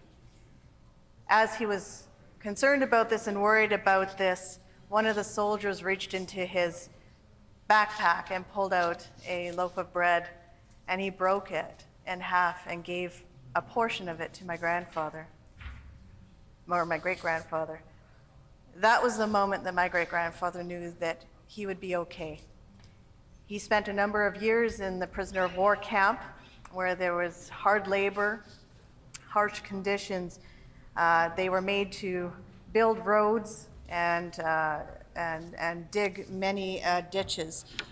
At the end of his time within the POW camp, when the war was over, after he had learned to speak German and communicate with the guards, one of the guards had gifted him with a fountain pen in recognition of the friendship that they had formed over the years. That fountain pen was something my grandmother learned about, heard the history of, and one day asked if she could bring it to school as a show and tell item. She was given permission by my great-grandfather, and she eagerly took it to school. Her teacher had her leave it on his desk while they went out for recess.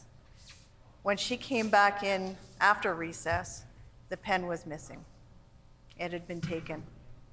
My grandmother was devastated. Her heart had sunk. She didn't know how she was going to face my great-grandfather, her father, and tell him that this prized possession that meant so much to him and signified a strong relationship. She couldn't imagine how he would respond to this. She was devastated and full of tears. And when she got home, my great-grandfather pulled her up on his lap and he asked her, "Margaret, who do you think I love more, that pen or my daughter?" From that moment on, my grandmother learned an important lesson about love and about forgiveness. And she resonated that love and that grace and that forgiveness throughout her life and bestowed that gift upon her grandchildren and her children. Mr. Deputy Speaker, it is important that we establish relationship, we build trust, we build the working relationship based on who we are and where we come from and the lessons we've learned in life. That is what establishes whether or not you can trust someone. And once you have established relationship, once you have established trust, it is important that you continue to build upon it with truth and with love, because without love, truth are empty words. I do want to take a moment to thank the Riverview Personal Care Home for the wonderful care that they did provide my grandmother right up until the day that she passed. It has been a difficult time on many families, saying goodbye to loved ones, and especially in the personal care homes, where you worry on a daily basis about what their exposures are, and you have limited access to visit loved ones. But I do appreciate the care that my grandmother received and many others are receiving to this day. Mr. Deputy Speaker, as I had stated before my time had run out last time, I'd like to focus a little bit on our Climate and Green Plan. Our government is very much committed to working with our Indigenous leaders who are the keepers of our land, and we would love to learn from their decades of experience with the natural environment to help inform our climate strategies. Just earlier this year, I was very pleased to announce $100,000 in funding for the Centre for Indigenous Environmental Resources for a project on nutrient reduction in the Lake Winnipeg Basin through nature-based solutions and a collaborative approach involving Indigenous and municipal leaders.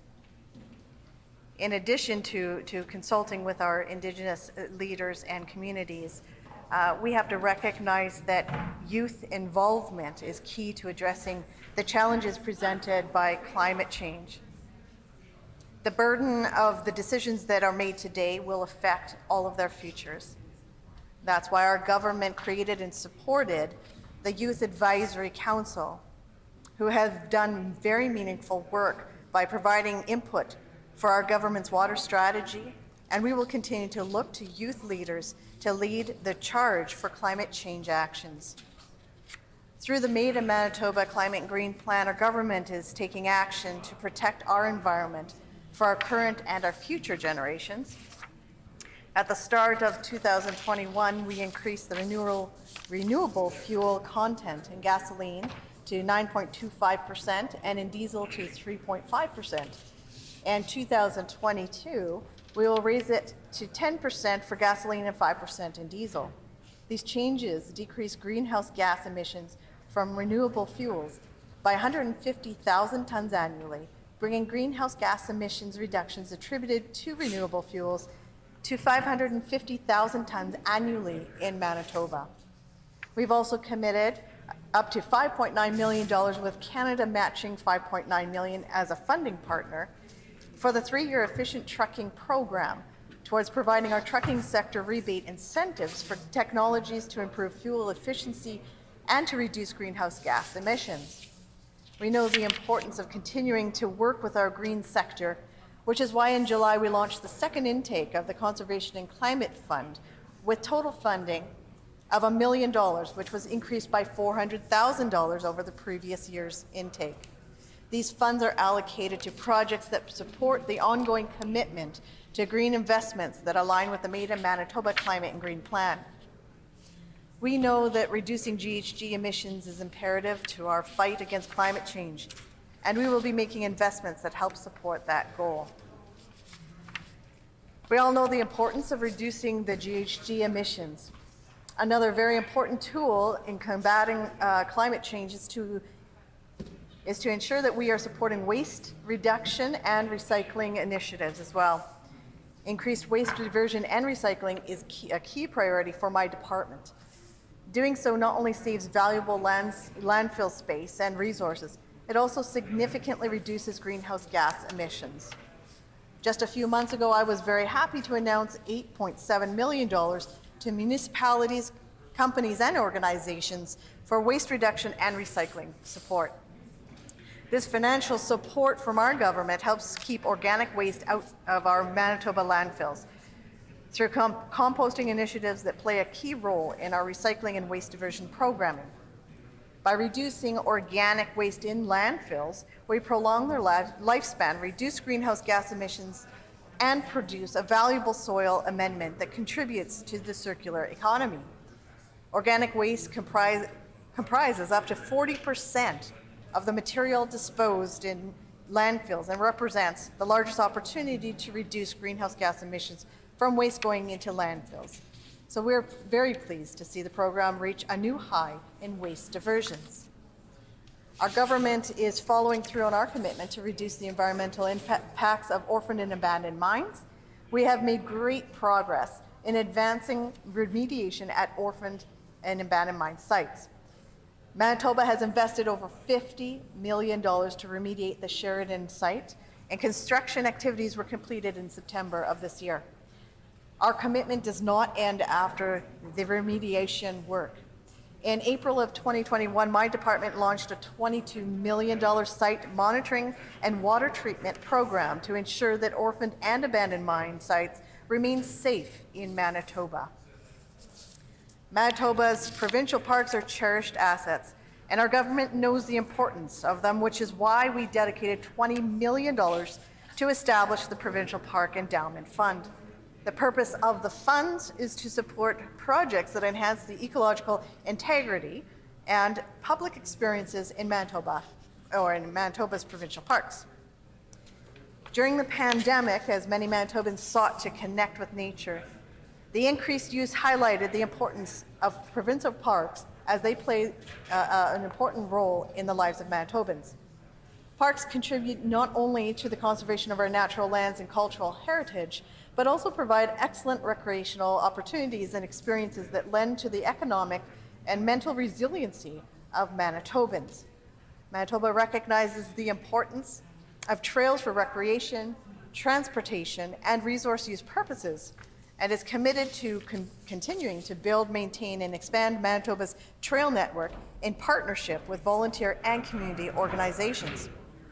Input from stakeholders, communities, and the public has been a critical part of the process to develop the draft trails strategy, and I'm very thankful to all who took time to share their comments and ideas.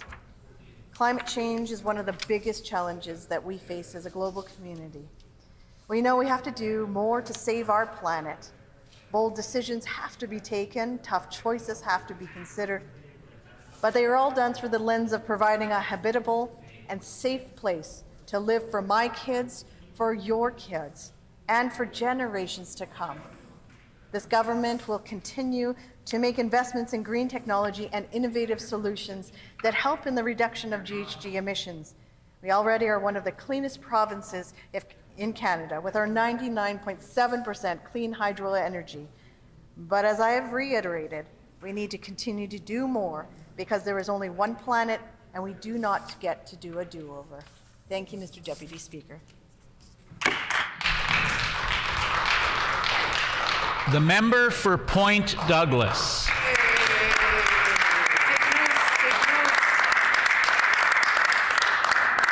Miigwech, no matter what this new premier or new PC leader says to inspire confidence, Manitobans are traumatized because of the disastrous decisions her government has made.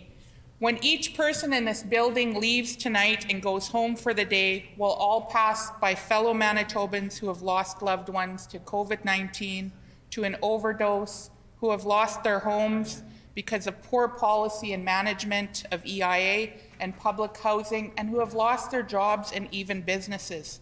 When this PC leader goes home tonight, Mr. Speaker, she may even pass by a healthcare worker who has been working day in and day out to exhaustion in dangerous conditions.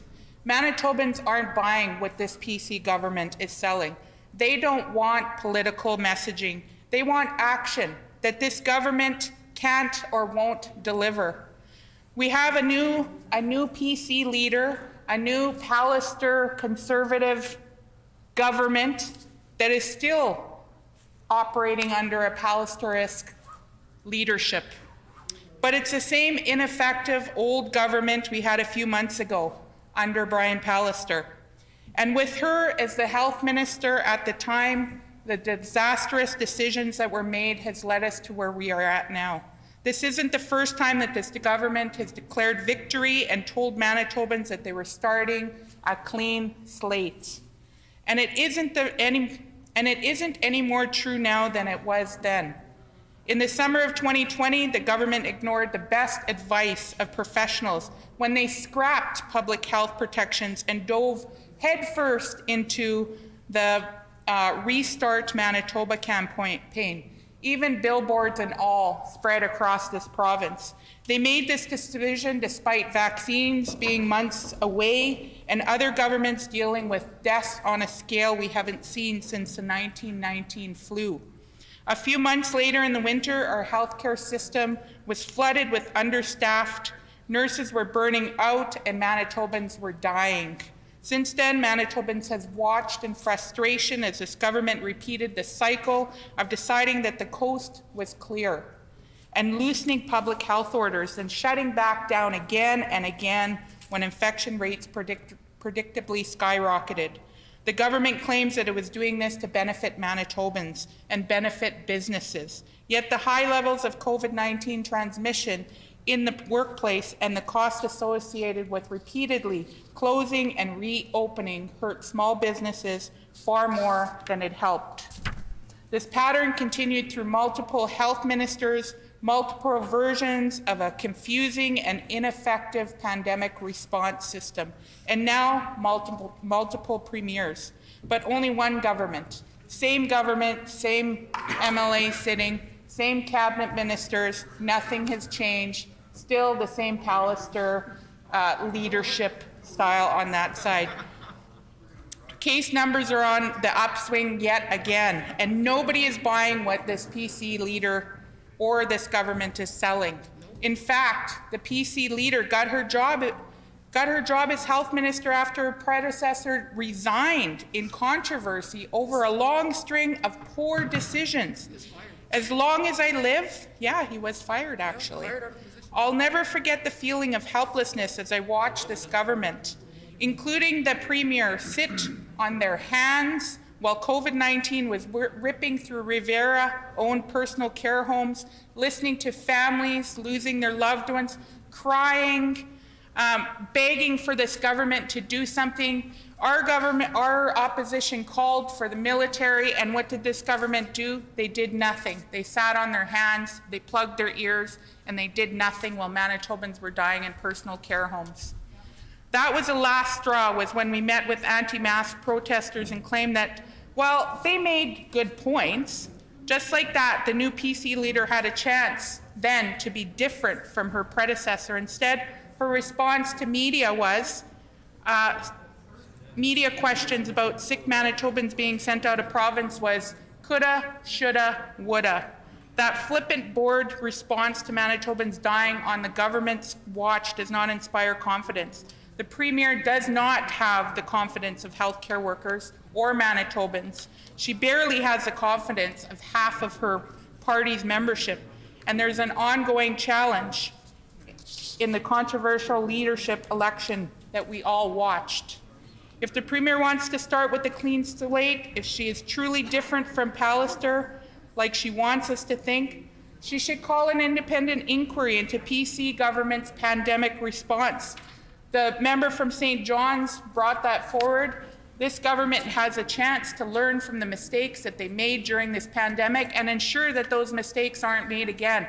So they have the chance to pass that, but will they? No, because they know that it was under their watch that thousands or hundreds of Manitobans died.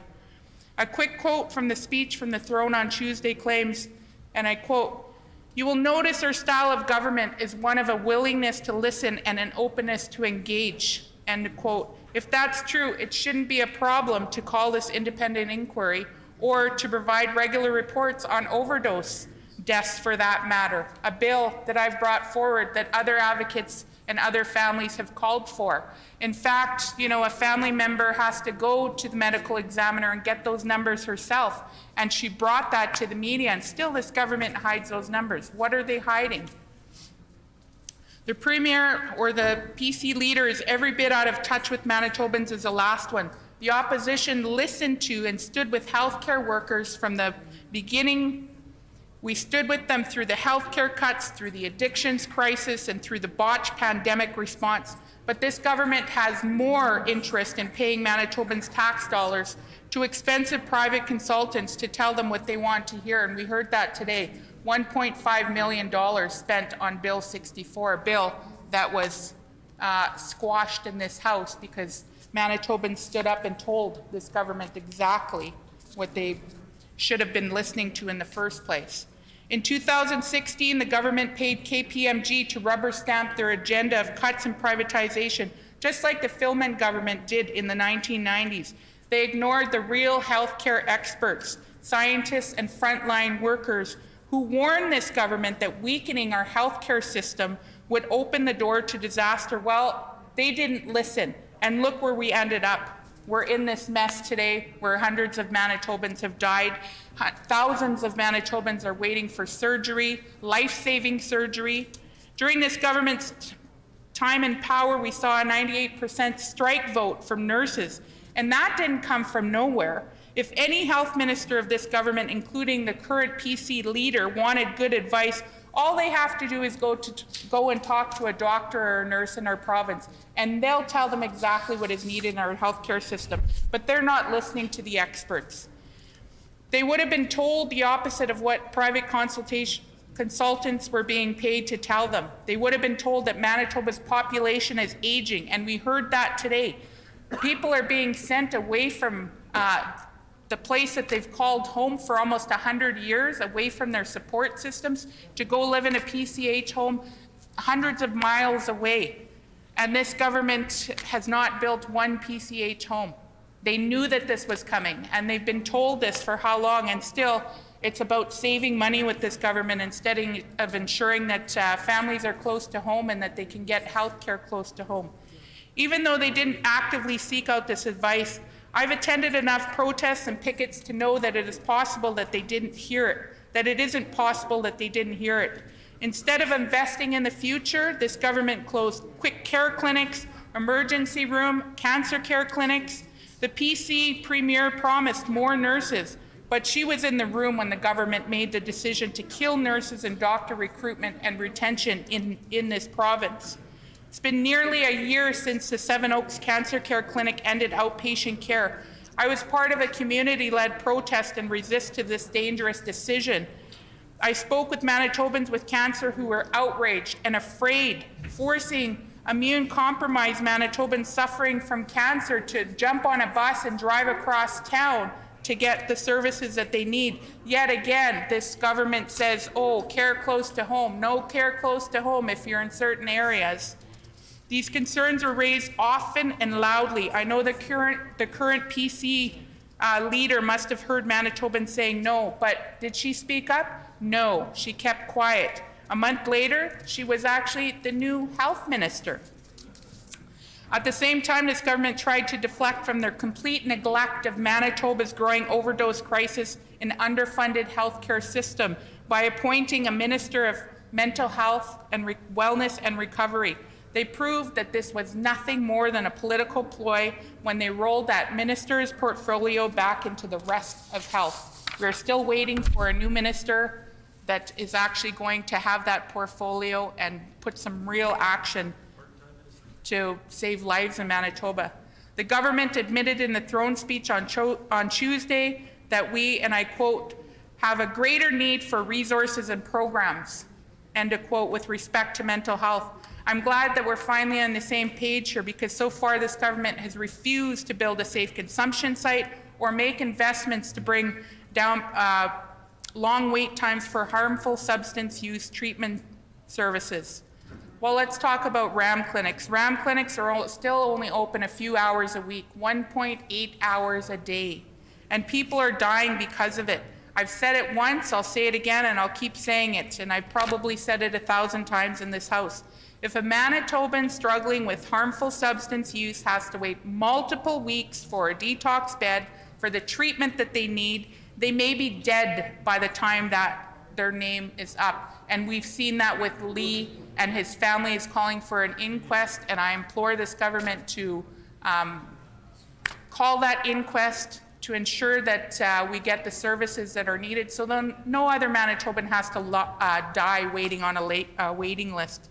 Another promise we heard on Tuesday was, I quote, appropriate and inclusive care available to every Manitoban who needs it at any point in their life, end quote. Well, I'm the critic for mental health and addictions. It's my job to keep in touch with stakeholders, organizations, and workers in this sector. All of them will tell you how much courage and strength it takes for a person suffering from harmful substance use to make the decision to go into treatment. We cannot expect them to plan and wait for an appointment to get into treatment. 3 weeks in advance for a detox bed, that person could be dead by the time that happens. We need to do more, not less. It just doesn't work that way, and many Manitobans in this vulnerable population are struggling with homelessness and other mental health challenges without steady phone access and internet. It may be impossible for service providers to even reach them. I've spoken to people who are homeless that live at Siloam Mission and Salvation Army and Main Street Project. They do go sit and wait for a phone call every single day, but that phone call doesn't come. And that's the only way that RAM clinics can get in touch with them to make an appointment to set up for them to go into detox, if there's even any detox beds. So it's not serving everybody. There's lots of barriers, and those barriers need to be taken down so that everyone can access those services. I've recently lost a loved one, friends and family to overdose. My brother-in-law didn't have access to appropriate and inclusive care when he needed it, and it cost him his life. My constituency has been especially hit hard as anywhere else by the meth and opioid epidemic that has spiraled out of control under multiple health ministers and under this Pallister conservative government that is trying to rebrand themselves, including, this current PC leader who is the health minister that had, the authority, that had the power to do something, but did nothing, allowed, Manitobans to die. Even if a Manitoban is lucky enough to access the limited supply of detox beds, there's a severe lack of continued supports after the course of treatment is over. Harmful substance use doesn't exist in a vacuum. It exists on the intersection of a myriad of factors like poverty, homelessness, and mental unwellness that can increase the risk of forming a harmful substance use habit and relapse. Any service provider, any frontline worker could tell you that it's not enough to provide a couple of weeks of detox for a Manitoban struggling. They need wraparound services. They need continued care. They need to ensure that they have housing when they leave there, that addiction is a lifelong struggle, that they have access to those supports so that they don't relapse and go back into the system. That's a far cry from what's happening here in Manitoba now. A Manitoban has to wait for a detox bed. They have to make an appointment at a RAM clinic. RAM clinics aren't barrier-free. Many Manitobans have gone to try and access methadone treatment and have been turned away. We need to do more, and we need a dedicated minister to be looking after this. This new premier PC leader claims to care about all of these issues, but then again, so did Brian Pallister, and we saw that what happened. Manitobans died of COVID. Seniors died in personal care homes. Many are still dying from addictions, and this government still has not acted under this new PC leader that says that they care. Let's talk about housing. On Tuesday, I listened intently for anything that might resemble a long-term comprehensive housing strategy. I was disappointed. Many of my constituents, anyone can drive down Main Street and see how many people are homeless. You know, allocating another 125 warming beds is not enough. It's not sustainable. People aren't going to have long-term housing, and this government continues to sell off social housing. They're not building any more social housing, and in fact, they're not even maintaining the social housing that they have. There's so many boarded up social housing units in my constituency. Those are units that people can be living in. In fact, Purpose Construction has gone to a nonprofit in Toronto because this government won't help them build some social and affordable and geared to income housing in the central area. I recently went to visit a site on Mountain that they're turning into a 3-bedroom, a 2-bedroom, and then an independent living for someone that's aging out of care. The 3-bedroom will be for families who are getting their children back out of care. The 2-bedroom upstairs will be for kids who are aging out of care that wish to live with other people, because we know that not everybody likes to live alone. And they'll be supported as well by the North Point Douglas Women's Centre. So they're doing their part. And there's actually other nonprofits that are doing their part, but this government has, you know, given them breadcrumbs, as a member from St. John's had spoke earlier about, that they're not properly funding these organizations, which has led, you know, Manitobans to be homeless. So, you know, Manitobans need hope, and they need a government that will invest in the services that they rely on and support them as they recover from the fallout from this pandemic. Manitobans want affordable housing. They want investments in healthcare and education. They want safety for their families and a bright future for our children. They want a fair system that lifts up and supports vulnerable populations like seniors, Manitobans experiencing homelessness, and Manitobans who are marginalized and are targeted due to their identity. Manitobans want true accountability for a long line of reckless and poor decisions that this PC government has made during the COVID-19 pandemic and even before, that has resulted in so many preventable deaths, and I spoke about many of them. What Brian Pallister with the current Premier gave Manitobans was none of those things, and this current Premier is also doing the same and following in those footsteps. So far we've seen nothing from this new PC leader, and it's nothing but the same Pallister politics. Miigwech.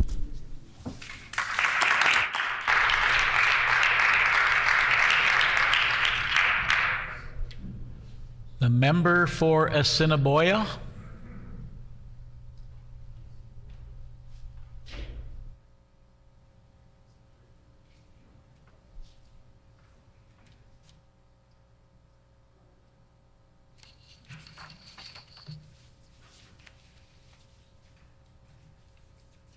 Well worth the wait, Deputy Speaker.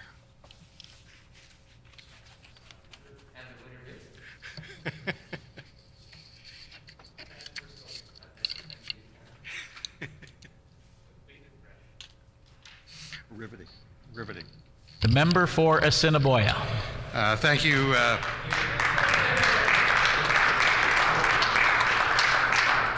Thank you very much, Mr. Deputy Speaker. And Mr. Deputy Speaker, I wish to take this opportunity to express my continued appreciation to the people of Assiniboia for giving me the honor of representing them here in the Legislative Assembly of Manitoba.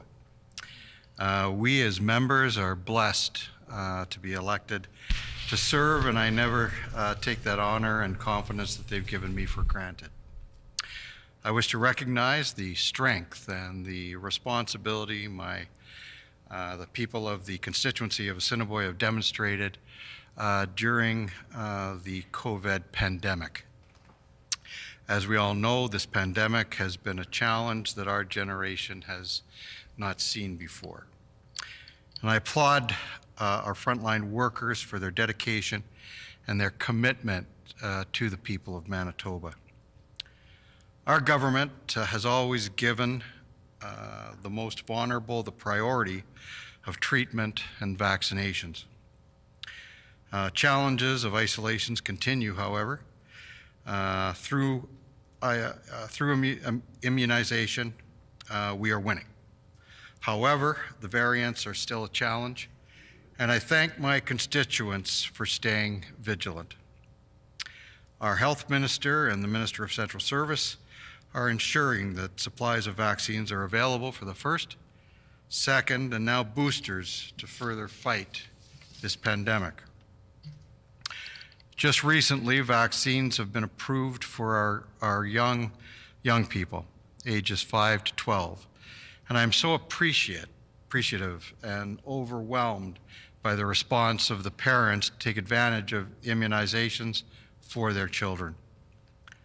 One of the very positive developments in my constituency this year was the opening of the Bruce Oak Recovery Center to help address the serious issue of addiction.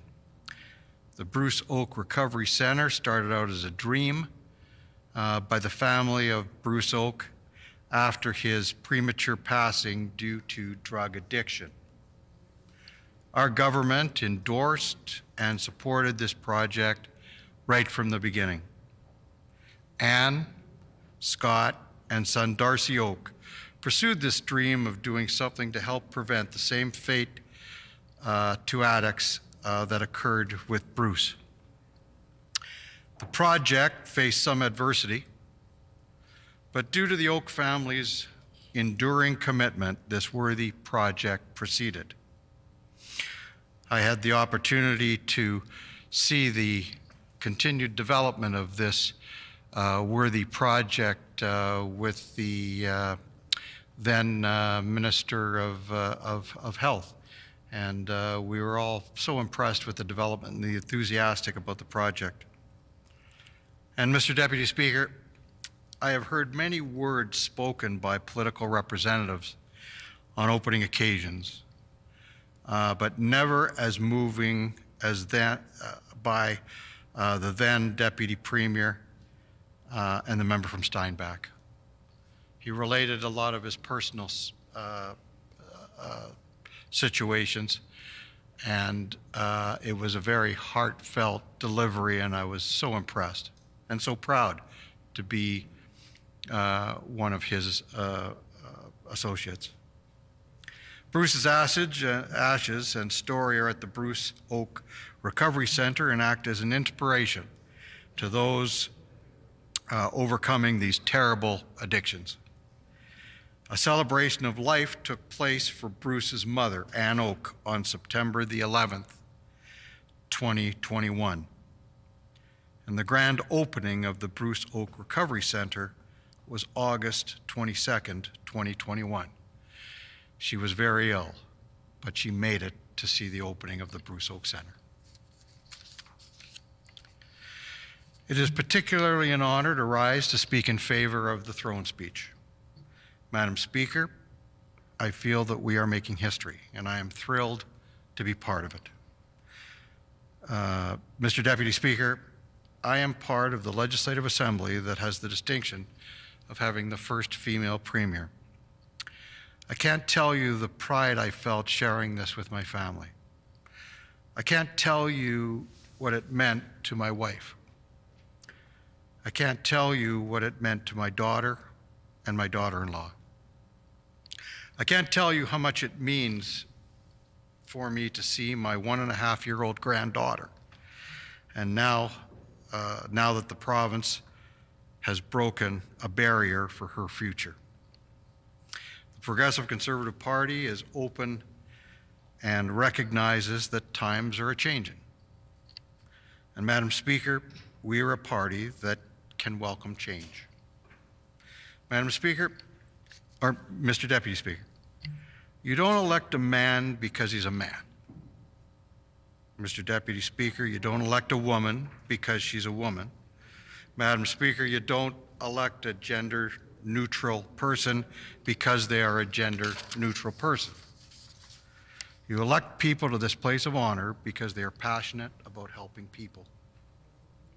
You elect people because they put their community and their province above their own interests. You elect people because they can find solutions. You elect people because they can compromise to achieve a common goal. Mr. Deputy Speaker, we have elected a premier who has all those attributes. I have had the privilege of knowing our new premier for a number of years. She is one of the most capable individuals I have ever had the privilege of knowing and serving with. The word most associated with our new premier is collaboration. Collaboration is what she based her leadership bid on and is the underpinning of our government's new direction. Our premier is prepared to work with all stakeholders and vested groups to try to find solutions as we find common ground. Proponents of various issues may not agree with the direction all the time, but our premier is committed to ensuring voices are heard. Mr. Deputy Speaker, our government's throne speech represents the direction of a government under a new and vibrant premier. Madam Speaker, as I mentioned in my opening comments, recovery from the COVID pandemic has to be our government's priority. As indicated in the throne speech, we as a government will not let our guard down. I mentioned priority to the vulnerable, ensuring vaccinations, as well as access to all methods of fighting the variants, including an aggressive rollout strategy. I am so relieved that we have reached a point where those who are double vaccinated are able to help with the needs of their loved ones. No one can deny the stress on families during the difficult time of isolations. A fundamental responsibility of government is to assess and evaluate its responses to challenges. Our government continues to do just that. Our new premier has made it quite clear our government will be open to discussions with stakeholders and those wishing to contribute. Madam Speaker, our government's throne speech addresses and identifies the needs of Manitobans. I would like to touch on a couple of those highlights. We recognize that the COVID threat has put an enormous stress on our healthcare system. We understand the need for shortening wait times.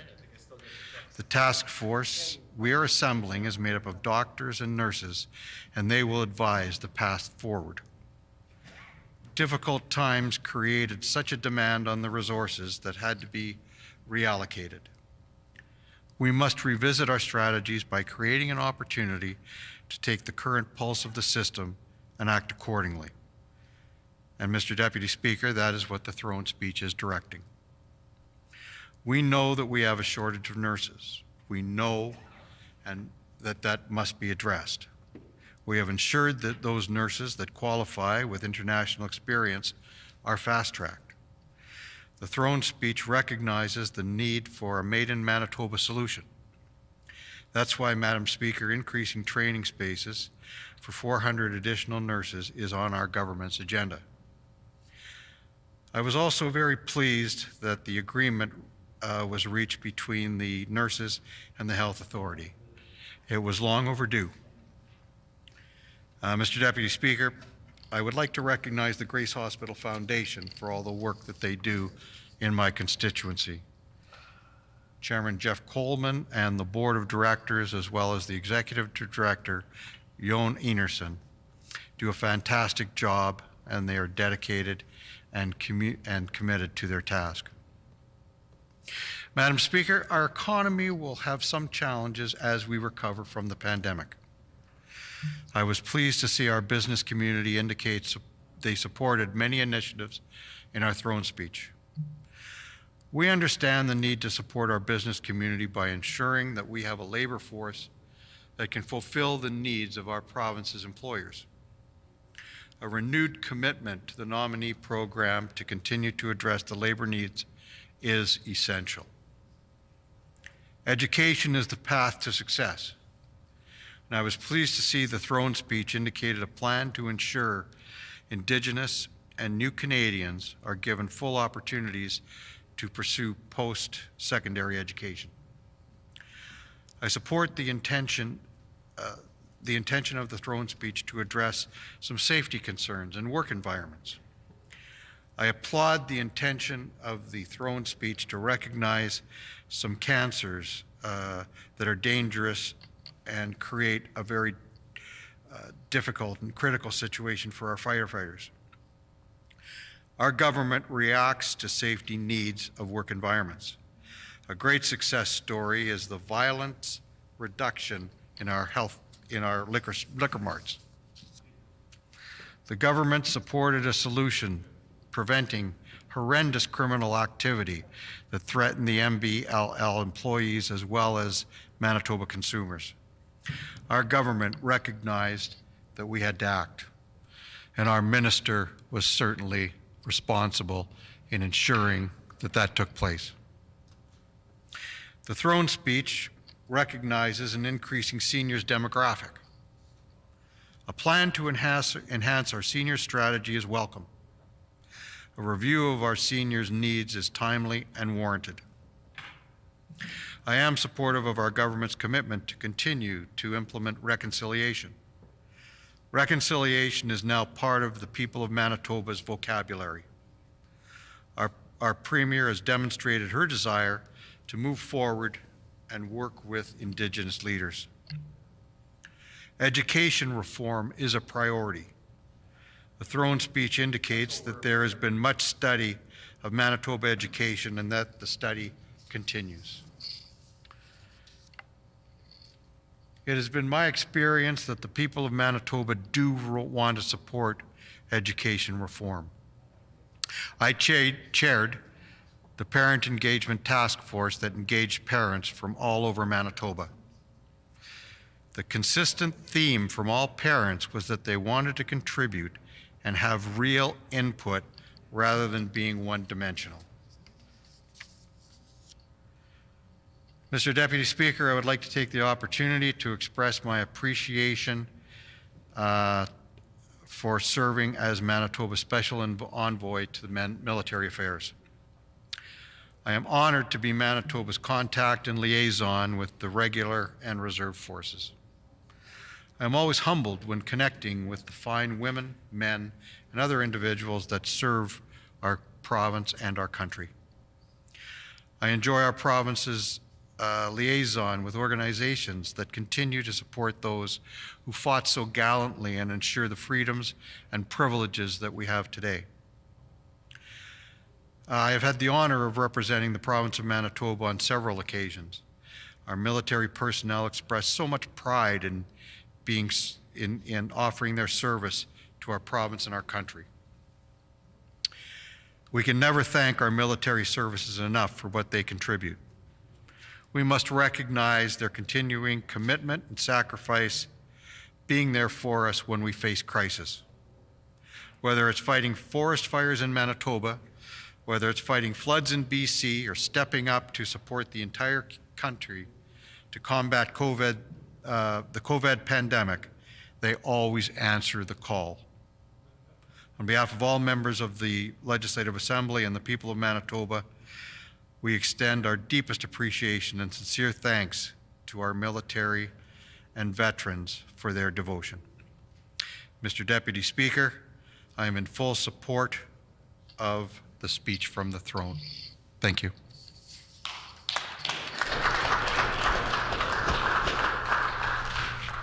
The Honourable Member for River Heights.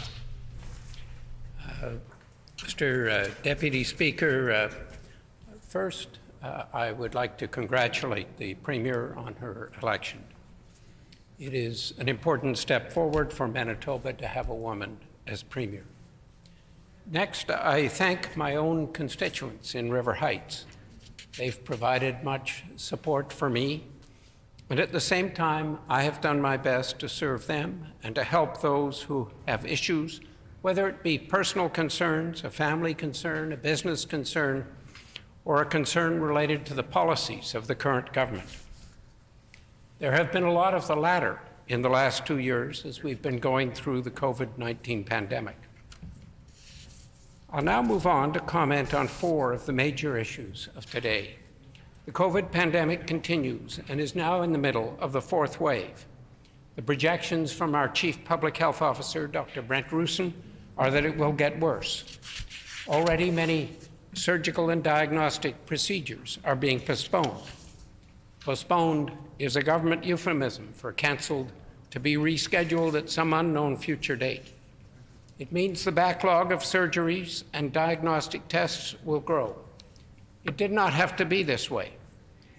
I have, for example, already written repeatedly to the Minister of Health to allow the use of 2 monoclonal antibodies, MABs.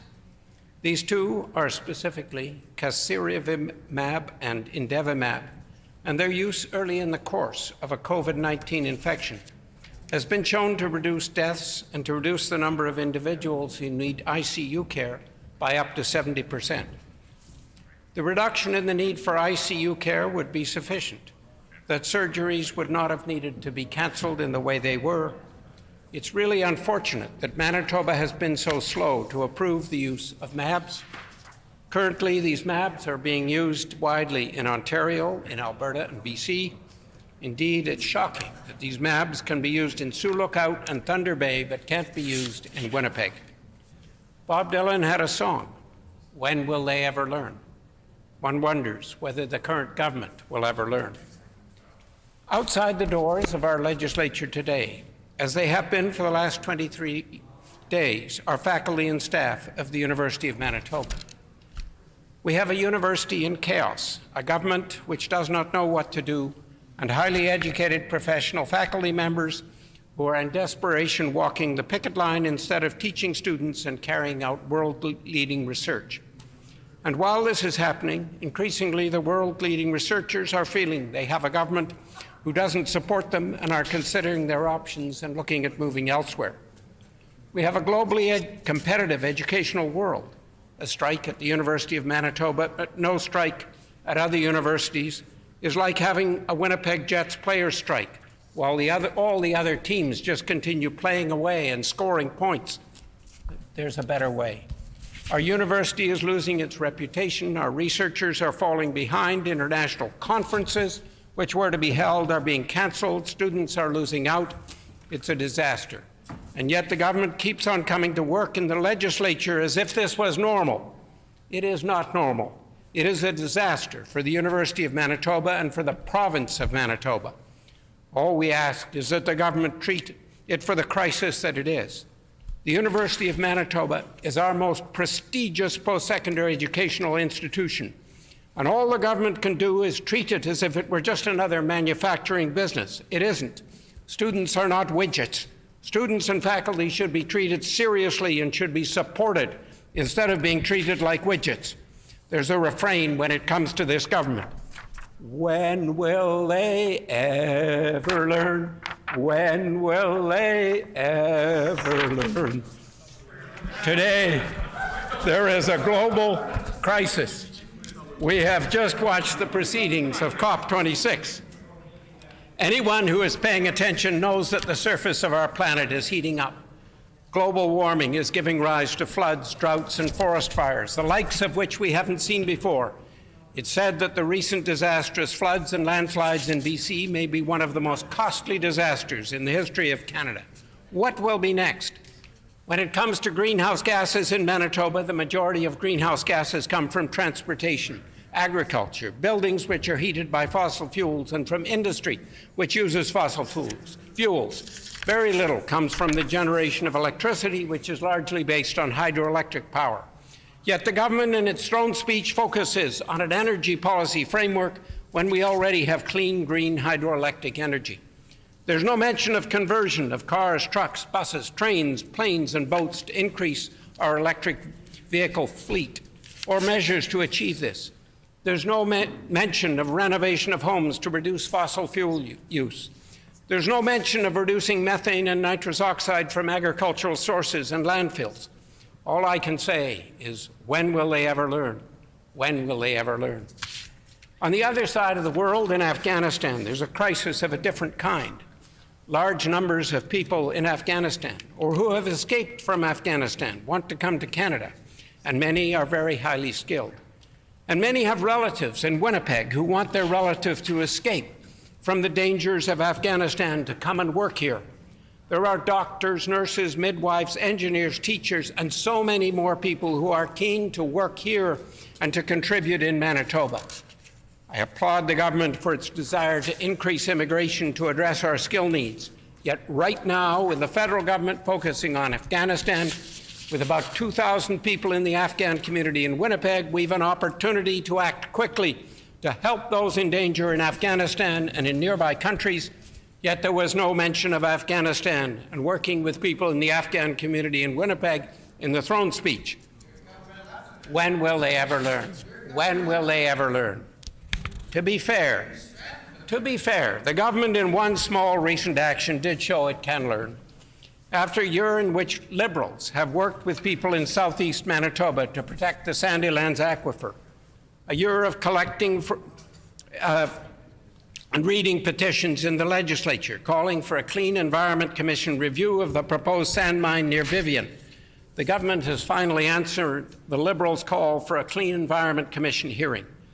But it took 21 petitions read by the MLA for Tyndall Park and myself over the last year for the government to act.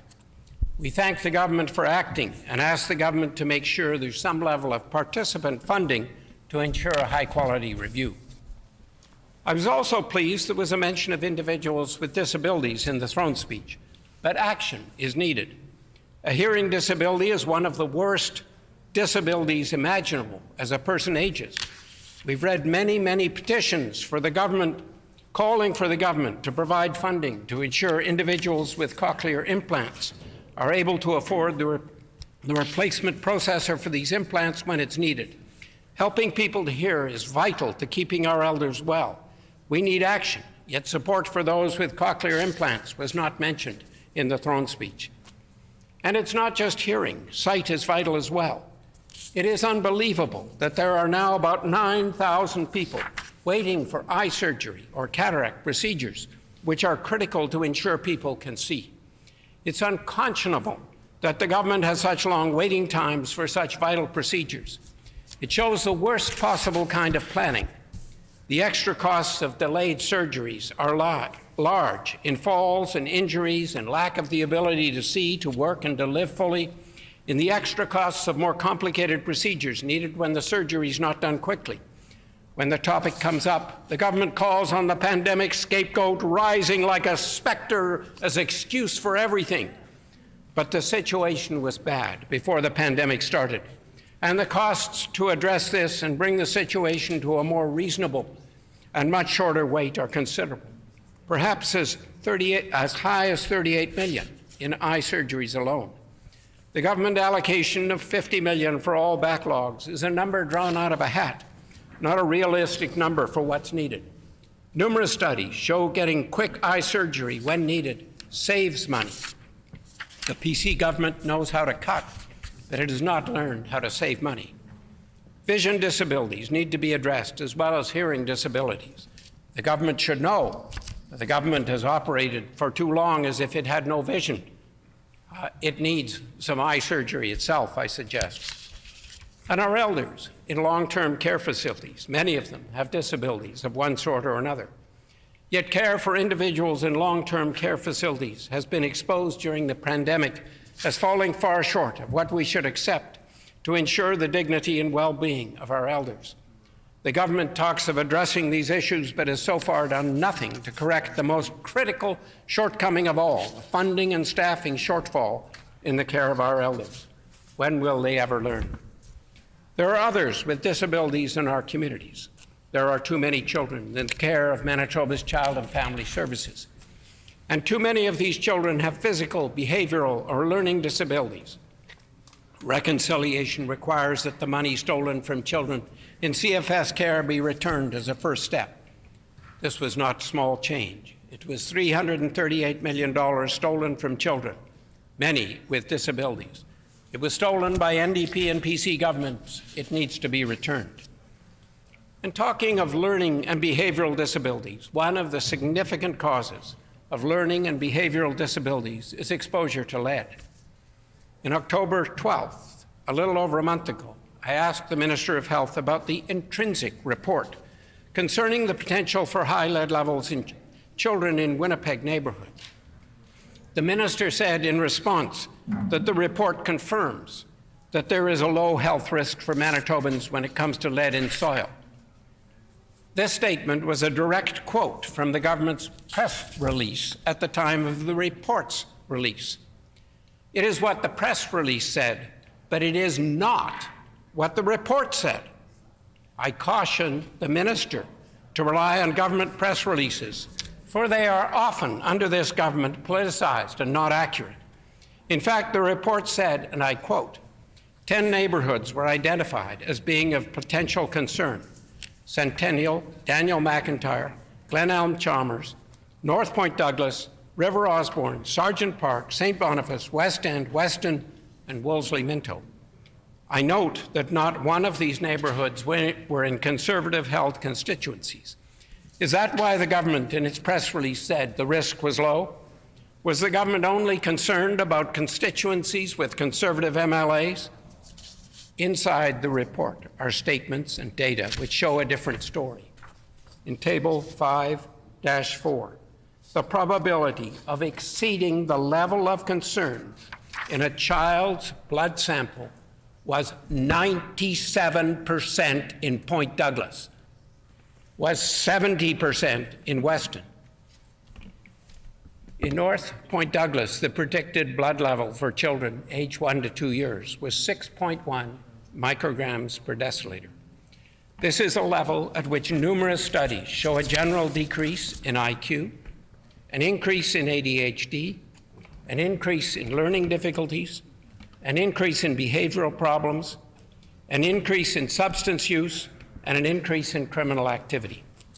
The Minister says the risk is low, but not for those 97% of kids in Point Douglas.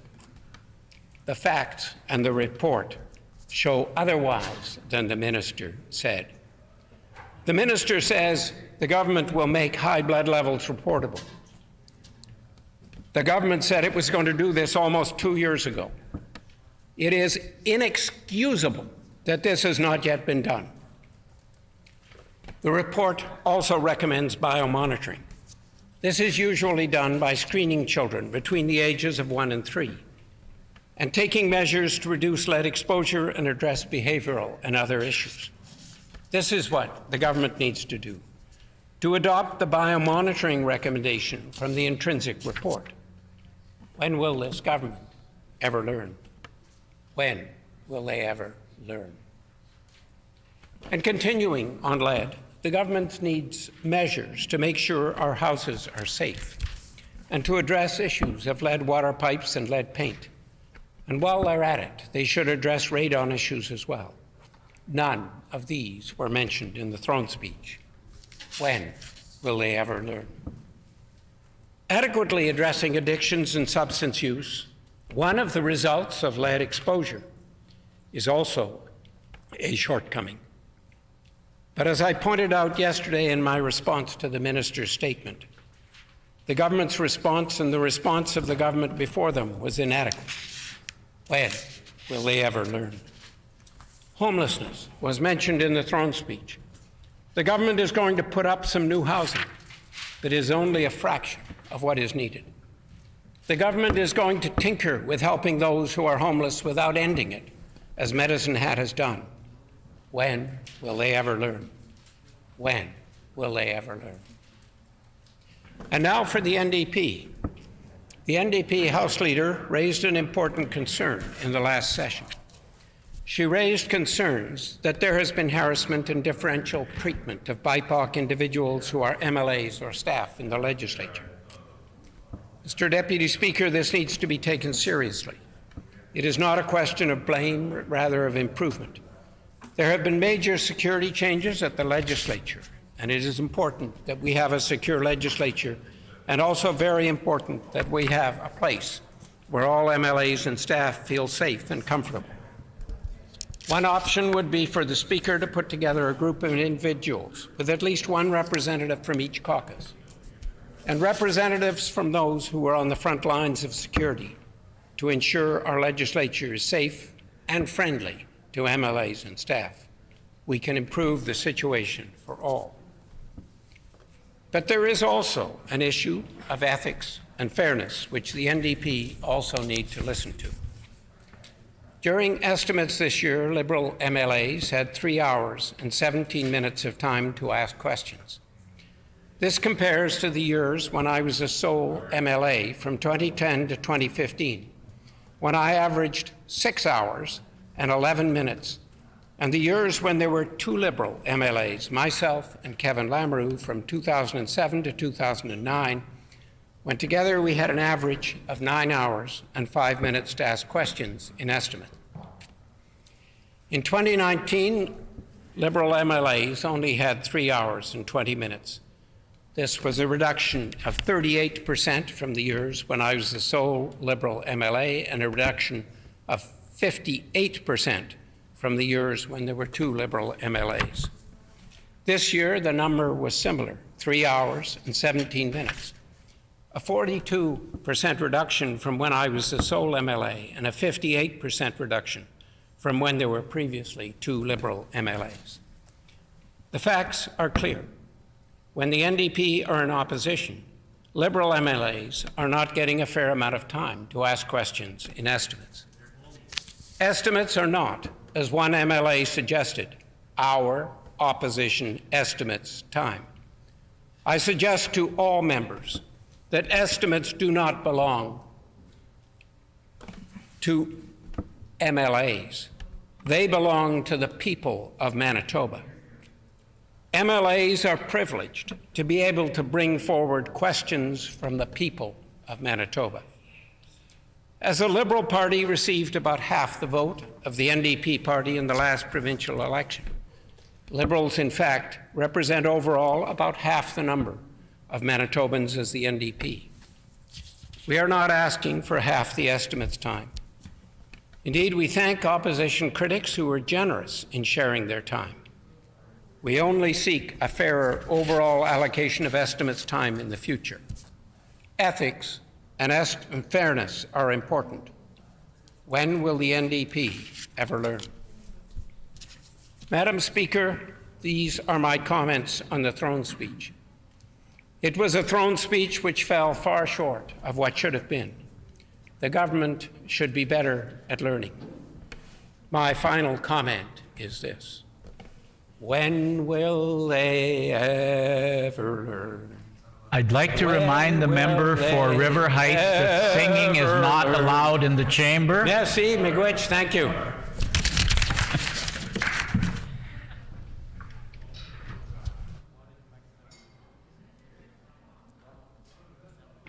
The member for Borderland.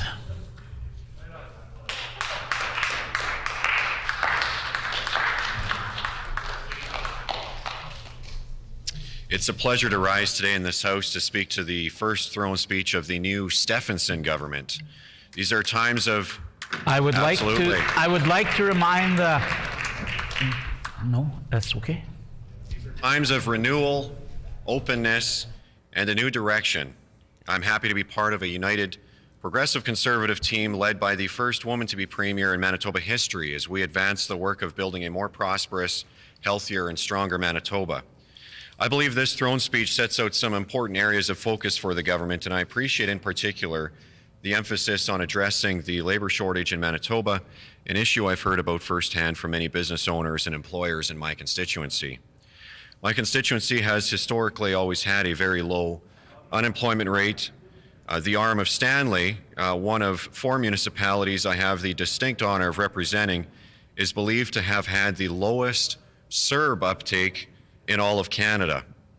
The people I represent are hardworking. It's in our blood, and it's yielded many success stories. I think of Run and Red in Emerson, owned by local businessman Jeff French, someone I admire for his commitment to family and his community. There's Miller Environmental in the arm of Montcalm, Jablonski Electric in St. Jean. I think of Jack Weeb and his family who built JKW Construction in Plum Coulee, or Mandico Agri, a farm equipment manufacturing company also located in Plum Coulee, built by John Redicop. There's Loadline Manufacturing in Schonsenfeld, Pembina Valley Canvas in Rheinfeld, Friesens Corporation in Altona, Elmer's Manufacturing in Altona, the Gables Wedding Barn near Gretna. I think of Golden West Broadcasting, built into a national media company right out of Altona, and Elmer Hildebrand, the longtime CEO there, is someone whose counsel and insights I greatly value. There's Richland Transport, located near Rheinfeld, or Roots Transport, a great company near Blumenfeld that I had the privilege of driving for, owned by Justin Schmidt, one of the best bosses I've ever had. So many of my constituents, despite having very little formal education, have built wonderful, successful businesses that provide jobs in our communities with products that reach international markets. Several started out as small businesses and now are quite large, and finding labor is critical to their growth. The need for skilled labor as well as unskilled labor, people who are willing to work, drive tractors, drive truck, and perform general labor is very real in my area. And so I'm pleased to see this government indicate plans to strengthen immigration to Manitoba, including the Manitoba Provincial Nominee Program, to attract more people to our province each year to fill gaps in the job market. I'm also happy to see initiatives such as our recently launched Skills, Talent, and Knowledge Strategy and work being undertaken to collaborate with our universities so that there is greater alignment between students and employers. It is important that our universities and training institutions align with the demands of the labor market and our economy. I welcome the focus on infrastructure such as roads and bridges, but also water and wastewater infrastructure. The area I represent has grown rapidly in the last 20 years, and 17 years of NDP neglect in rural Manitoba has left us with an infrastructure deficit. Much of our water infrastructure is running at full capacity, not quite able to keep up with the demand in the summer months. The drought this summer added additional strains on our water treatment systems, and it remains to be seen whether the drought will continue into the next year. I thank my colleague, the Minister of Infrastructure, for coming out to Borderland to see firsthand the effects of the drought on our communities and agriculture, and I am particularly pleased to welcome nearly $10 million in funding through the Investing in Canada infrastructure program for the Letellier water treatment plant, which services tens of thousands of residents, as well as our local hospitals and many businesses and farms. After years of NDP neglect of our region, I have been focused on working with my progressive conservative colleagues to deliver for the constituency of Borderland when it comes to investments in infrastructure. We've invested $500,000 to upgrade village roads in Rheinfeld and Johnsonfeld, and with a further $1 million, the villages of Blumenfeld, Gortitz, Hochfeld, and Thornhill will all have their roads rehabilitated. We've rehabilitated the main street in St. Jean, and we're spending $5 million in partnership with the federal government in upgrades to the dike in Emerson. We're also investing in partnership with the federal government, $4 million in upgrades to 50 kilometers of priority grain roads in the arm of Rhineland. Our government has invested $3 million for the Gnadenfeld, New Bergtal, and Sommerfeld East Pump House expansion, $7 million for the St. Mary's Flood Road in the arm of Montcalm, and over $2 million in upgrades to Altona's downtown drainage infrastructure. In a massive announcement for the area of Emerson Franklin, our government will also be upgrading Highway 201 from Dominion City to Highway 59 to an RTAC standard, something local producers and farmers in the area are very happy about. These are but a few of the projects I've been working on in partnership with municipal representatives in the area, as well as my colleagues here in the legislature, and I welcome this government's recognition of the importance of building good infrastructure that meets the needs of our growing province. I was also pleased to join my colleague, the Minister of Justice, the member for Morden Winkler, and the Minister of Health several weeks ago for a very significant announcement of a $64 million expansion of Boundary Trails Hospital. This investment will ensure that the region receives better care and closer to home. This throne speech commits to further the work of strengthening our healthcare system by re-examining rural healthcare and creating an additional 400 nursing seats at our post-secondary institutions, a 50% overall increase.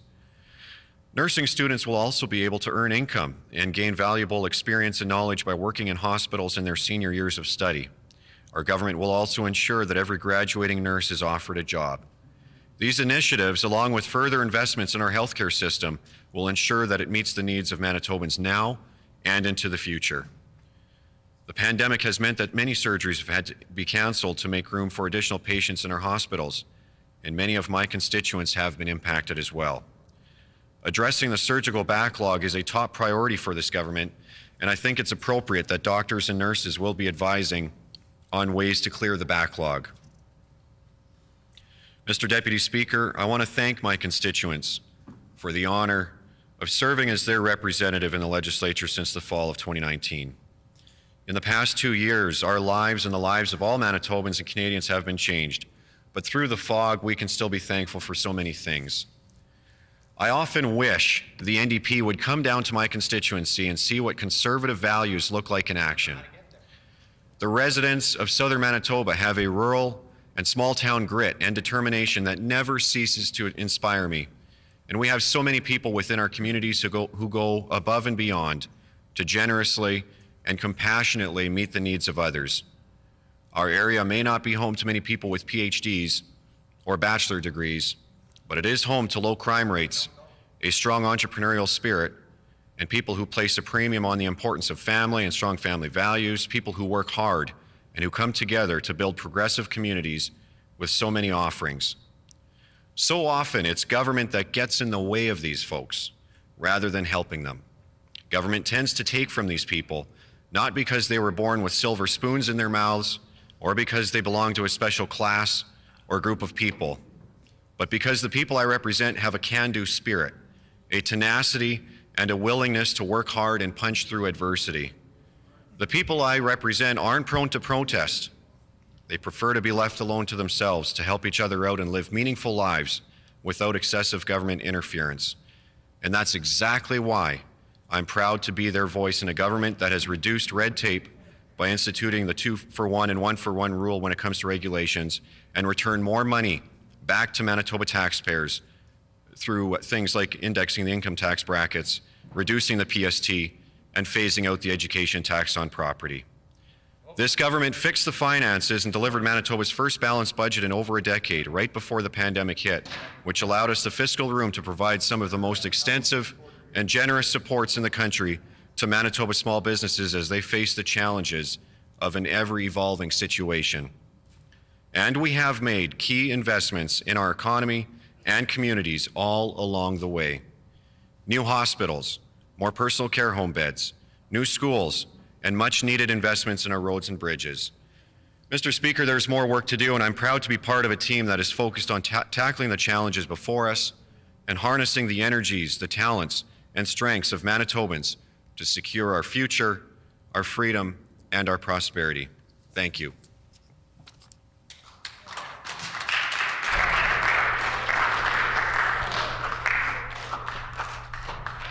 The member for Fort Garry. Thank you, Mr. Deputy Speaker.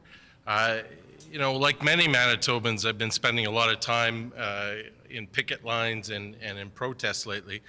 And a few days ago, when I was standing in solidarity with Manitobans who thought the Pallister-Stephenson's government's housing plan using bus shelters was a bad thing, it sort of occurred to me looking around, going, you know, since I've been elected as an MLA, I don't think there has been a day in Manitoba that somebody hasn't been at the legislature, either camped in protest or lending their voice protesting the direction of this very toxic and mean-spirited government. And it's kind of saddened me because, you know, for many years, the legislative grounds brought Manitobans together. We would come here, we would celebrate, we would come together as a community. We are again, but now our voices are in unison with protest, with acrimony. And, you know, most of my adult life I've spent in Manitoba, and we didn't have labor strife in Manitoba. Now it's a routine, regular event where thousands of Manitobans are on strike at any given time. And, you know, this government is trying to rebrand, and best of luck to you. It hasn't been going very well.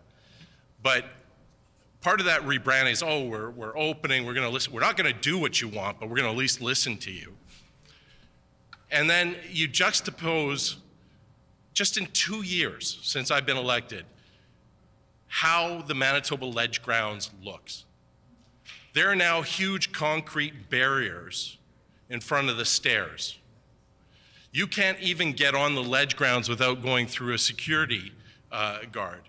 We now have armed guards at huge expense to the Manitoba people stationed at our front door. We have overzealous security officers who are hassling MLAs about whether or not they deserve to be in this building. Shameful. Absolutely shameful. So what does that say about this government when this building should be welcoming and open to all Manitobans, and it is a building under siege and lockdown, and this is a government that is scared of Manitobans, that is trying to keep them out, and is very symbolic about how this government actually governs. And it's sad and it's shameful and it needs to end. So, you know, the pandemic was this sort of right-wing fever dream that we would all sort of degenerate into rugged individualists and we would collapse as a community. Thankfully, that didn't happen. If anything, it showed that Manitobans believe in community, they believe in cooperation, they came together and fought the pandemic together. They sacrificed as a community together. Everybody sacrificed here except their government, except the Pallister-Stephenson government did not meet the moment. Instead of fixing problems, this government doubled down and made them worse. They tried to have a pandemic on the cheap. They still try to have a pandemic on the cheap and are mystified when things don't work out, despite their lack of effort and their lack of trying. It is absolutely frightening that how much our province has fallen and diminished since 2016. Prior to the pandemic, we had the second fastest growing economy in Canada. Where are we now? 7th, and stagnating. And that was before the pandemic. And of course, what does this government do during the pandemic? They make the largest civil service and public spending cut in Manitoba's history, laying off 11,000 people in their time of need. We had mass business closures with some of the weakest small business supports in Canada, and you don't have to go very far.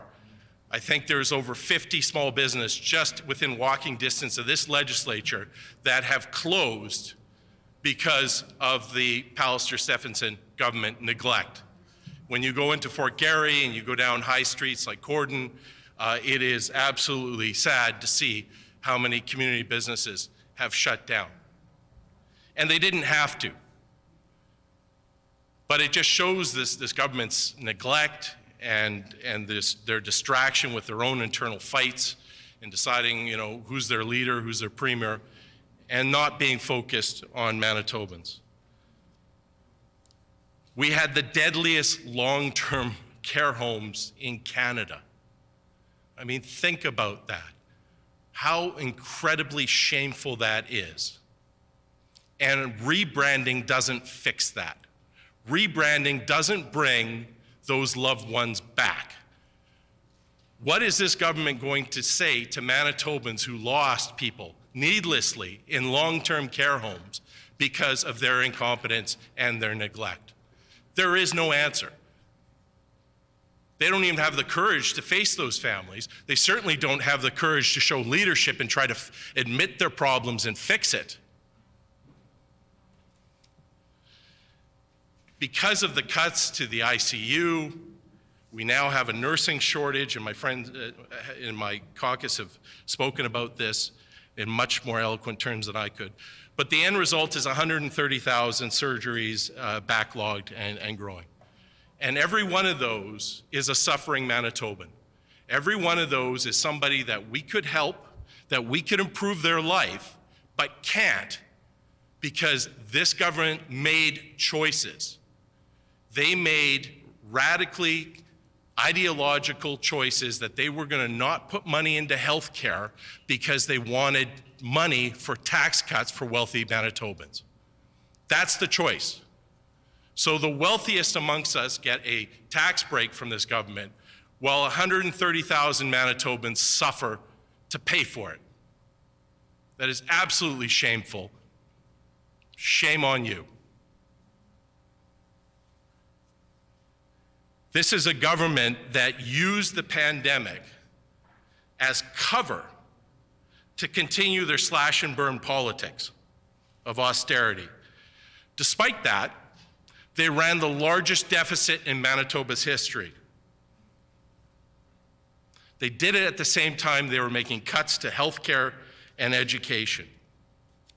Hundreds of millions of dollars of federal government that came here specifically to help Manitobans was not spent. Who does that? The federal government comes and finally gives money to Manitoba, and you sock it away in some piggy bank. Why? Because apparently wealthy Manitobans need more tax breaks.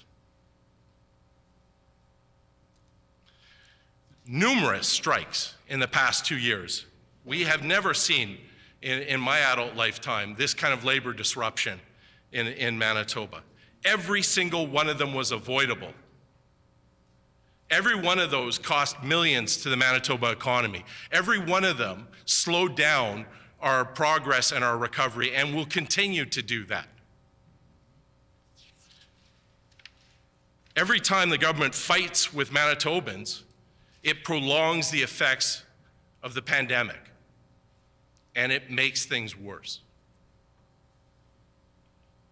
So nothing clearly has changed with this government. We have the Stephenson-Pallister government that's prepared to pander to anti-vaxxers, many of them in their own party, many in their caucus. They continue to diminish the contributions of Manitobans because every day you allow a professor's strike to go on or a school custodian strike to go on, you're sending a message to those Manitobans that you don't value their contribution. You don't think they deserve to have a decent family-supporting wage. We hear horror stories from professors about early retirement. They're planning to leave the province or looking for other jobs because they aren't valued by this government. And why would they stay? We see that with all the nursing shortages. They are not valued by this government. Why would they stay? So it's not enough to say, okay, you know what, Pallister, we didn't like his style and we're going to change the style. It wasn't the style that was the problem. It was the misguided and mean-spirited policies. They are not who we are as Manitobans. Manitobans had told this government repeatedly to go in a different direction. And even now, this government refuses to change direction and is just simply saying, well, you know what, we're going to slap some lipstick on this pig. And that'll do it. Well, I mean, clock's running out on this government. I think it was 22 months before many of you will have new careers. And, you know, nothing's changed. Nothing's changed. You know, this government could have made a hard break from the past. You certainly could prove that you are definitely not the Pallister government of old. But the honest, ugly truth is that the Stephenson-Pallister government agreed with everything he did, voted for it, Order, please. I apologize. I might have missed some of that because I was in conversation with the deputy clerk. But if the member is going to be referring to the joint governments, he should first use the past government name and the current government name.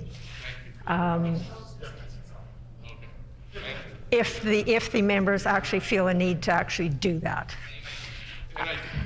I do. Thank The honourable member for Fort Garry. So, not only was Premier Pallister enabled by this caucus, he was supported by him. So, you know, one of the also troubling things that I've sort of witnessed in the past couple of years is that the Pallister-Stephenson government lives in its own reality.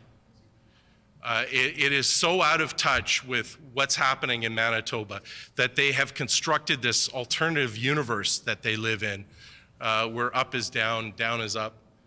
And I think there's no better example than that, than this absolute delusion that they're good fiscal managers.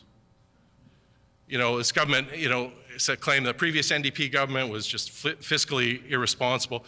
But let's look at their actual record. You know, the previous government certainly had its issues, but they had 10 balanced budgets. No. The Pallister-Stephenson government has had one. So the debt to GDP ratio when they took office Order, please. Was 34. Order, please. Sorry. The honourable member for Rossmere. I believe you have just instructed the member.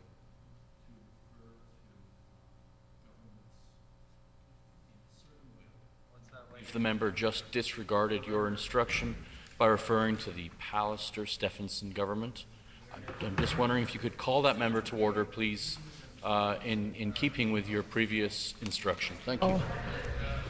I do not believe the member has a point of order. What has been happening today is the use of the word Pallister-Stephenson government.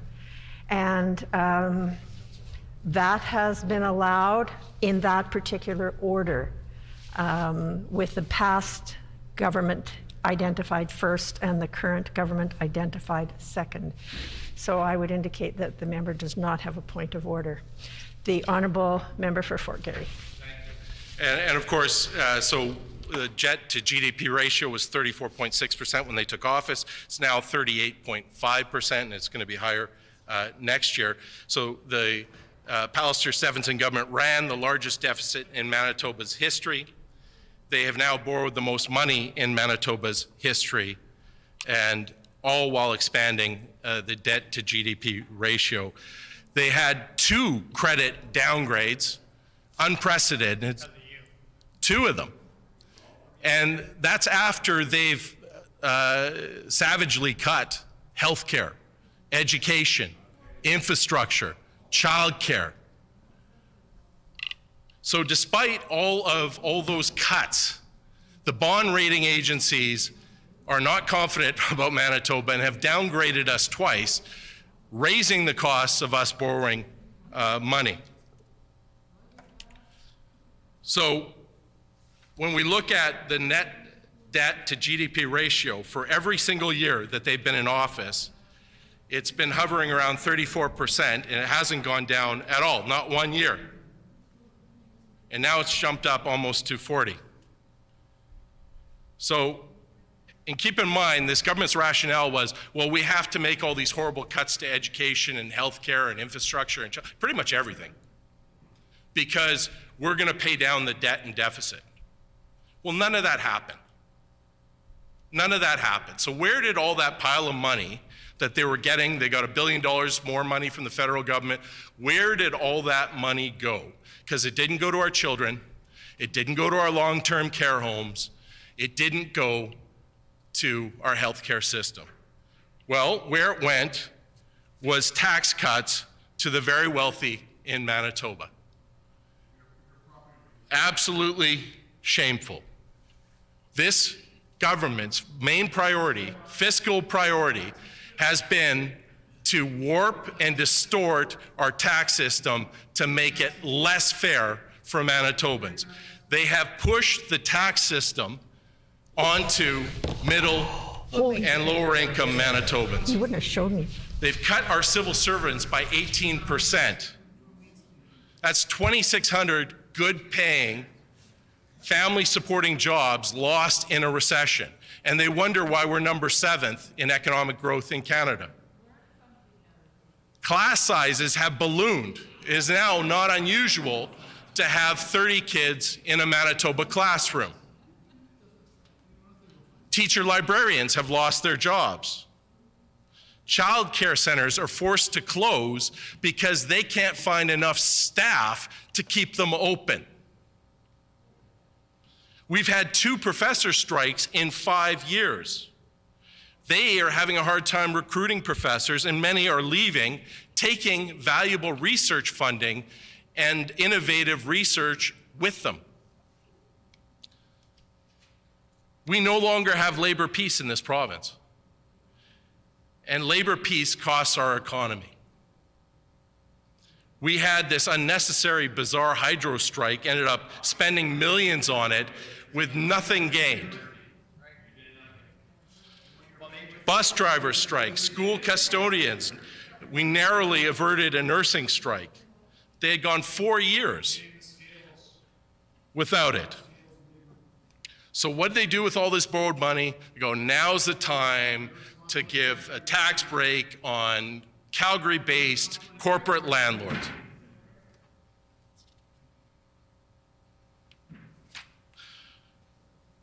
The federal government Parliamentary Budget Office has come out with a report saying that this government has mismanaged finances in Manitoba so badly that we cannot currently pay for the social services we provide based on the level of taxation that we currently have in Manitoba. And what does this government do? They go, great, we'll just cut some more. Right? There is absolutely nothing fiscally responsible about this government. So this government says it's focused on the economy. If that was true, it would deal fairly with workers and would make sure there was no labor conflict in Manitoba, because labor conflict costs money and it hurts our economy. If it was true that they cared about the economy, they would not be laying off 18% of our civil service, good family supporting jobs, which are the backbone of the economy and actually help us to be recession-proof. If they cared about the economy, they would fund our universities properly and our public school system so we could invest in the students of tomorrow and the jobs and workers of tomorrow. If they cared about the economy, they would have a properly functioning healthcare system, because if your community is not healthy, you cannot grow your economy. Those things are linked.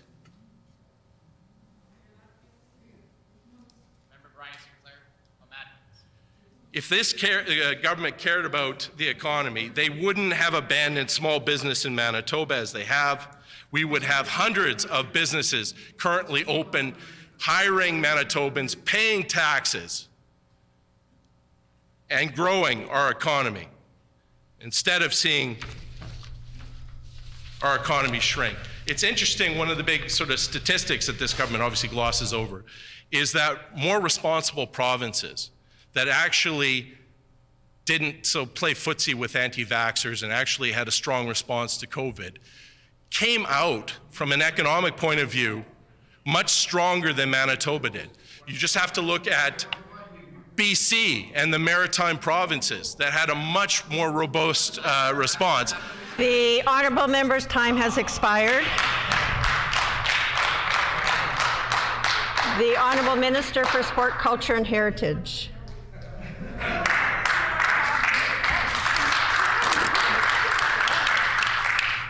Thank you, Madam Speaker. I am encouraged by the words contained in our government's throne speech and the new collaborative approach that our government is taking. To be here in the presence of our very first female premier as we move towards gender equity means the world, not only for me, but for all of our young women who have aspirations to also lead in a capacity such as a premier or in the capacity to serve in this chamber. And I am truly fortunate to have this opportunity to work together with our new leader and all of my caucus colleagues to build a better Manitoba.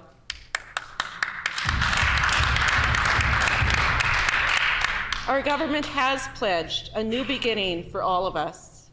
We must work together with our Indigenous leaders, our Métis people, and Inuit to advance reconciliation in our province. This is a time to heal, listen, and bring all Manitobans together.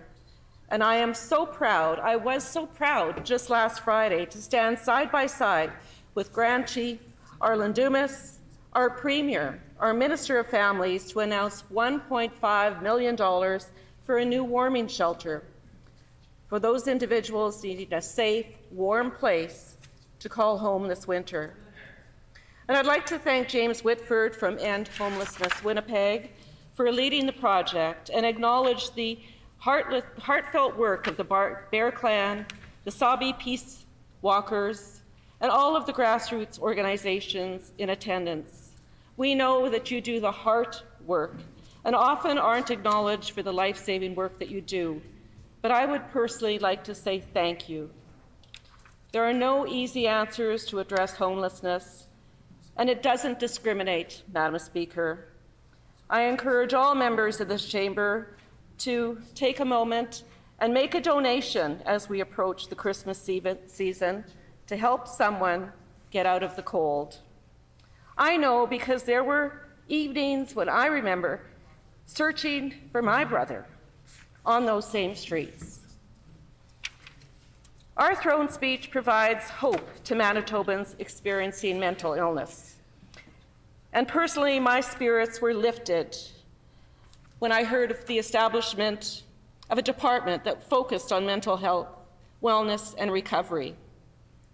I am so proud that our government has made mental health a priority, investing $51.3 million to address mental health and recovery. Again, Madam Speaker, mental illness doesn't discriminate. It affects families from all walks of life. I know because I lost my brother to suicide. My brother, Gregory Sawula, was only 34 years old when he ended his life. And for many years, he lived with those demons, often veiled in the darkness of mental illness. There were some bright times, and I do remember those times with my brother as a child, but the darkness, more often than not, left him feeling isolated, dark, and unable to cope. Our family, my mom and dad, tried so hard to find an answer, to find some help, but there was no help for my brother. And on a cold, dismal morning, winter morning, on December 24th, I received that call from my dad, sharing with me that my brother took his life the day before on December 23rd. Yes, it was Christmas Eve, and while most families were preparing for Christmas celebrations, our thoughts were with my brother who lost his will to continue the battle against those demons. The demons that he unfortunately endured throughout his teenage and adult life. And I am not sharing my brother's story, looking for sympathy, but to serve as a reminder that mental illness affects families from all walks of life. For most of my life following my brother's passing, I kept quiet. I was ashamed to share the reason for my brother's departure. Even my best friends had no idea my brother had taken his own life. My cousins and family never discussed my brother and the method in which he lost his life. That stigma hung over my head for years, and our 3 sons were never told about the reason for my brother's passing. I never shared the details for fear that they might also consider suicide as an option when the anxiety and cruelty of life became too overwhelming. I buried our wedding album deep under the steps at the back of our closet. I didn't want to answer those questions when our boys asked, who was that person in those photos? And I regret those actions, for my brother deserved to be remembered and celebrated for the beautiful person he was. And this year, Madam Speaker, I pledge that our wedding album will be under our Christmas tree as a reminder of my dear brother, Greg. We will have those conversations with our granddaughters and sons and remember my brother for the kind, sensitive, and loving person he was. And I will personally no longer let the darkness of his death overshadow the beautiful person and brother he was to me.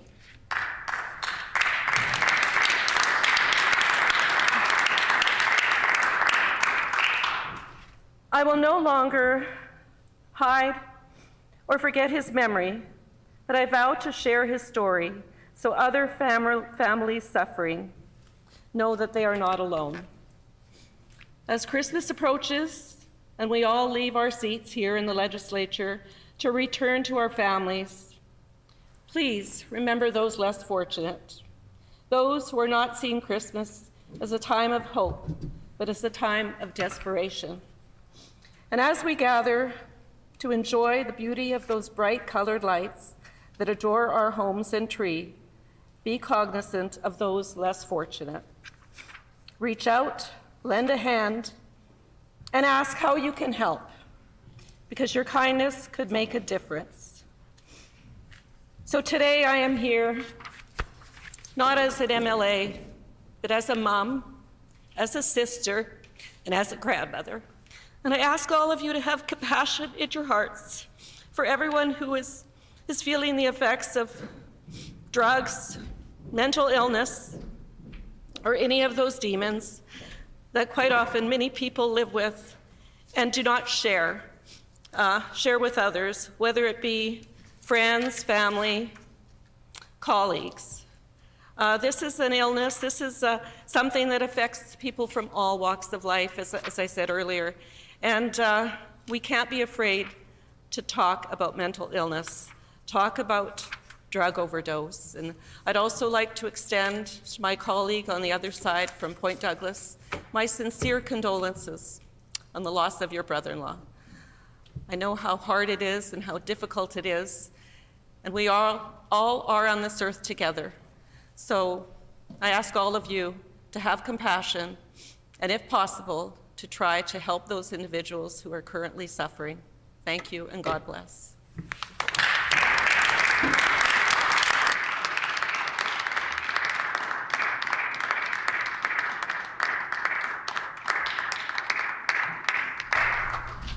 The honourable member for St. James.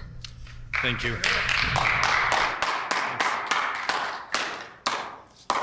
Before I start, I'd just like to thank our colleague for that powerful story. Thank you so much for sharing. Really impactful. Before launching into my comments in response to the throne speech, I do just want to congratulate Premier Stephenson. It is a historic accomplishment that we have our first.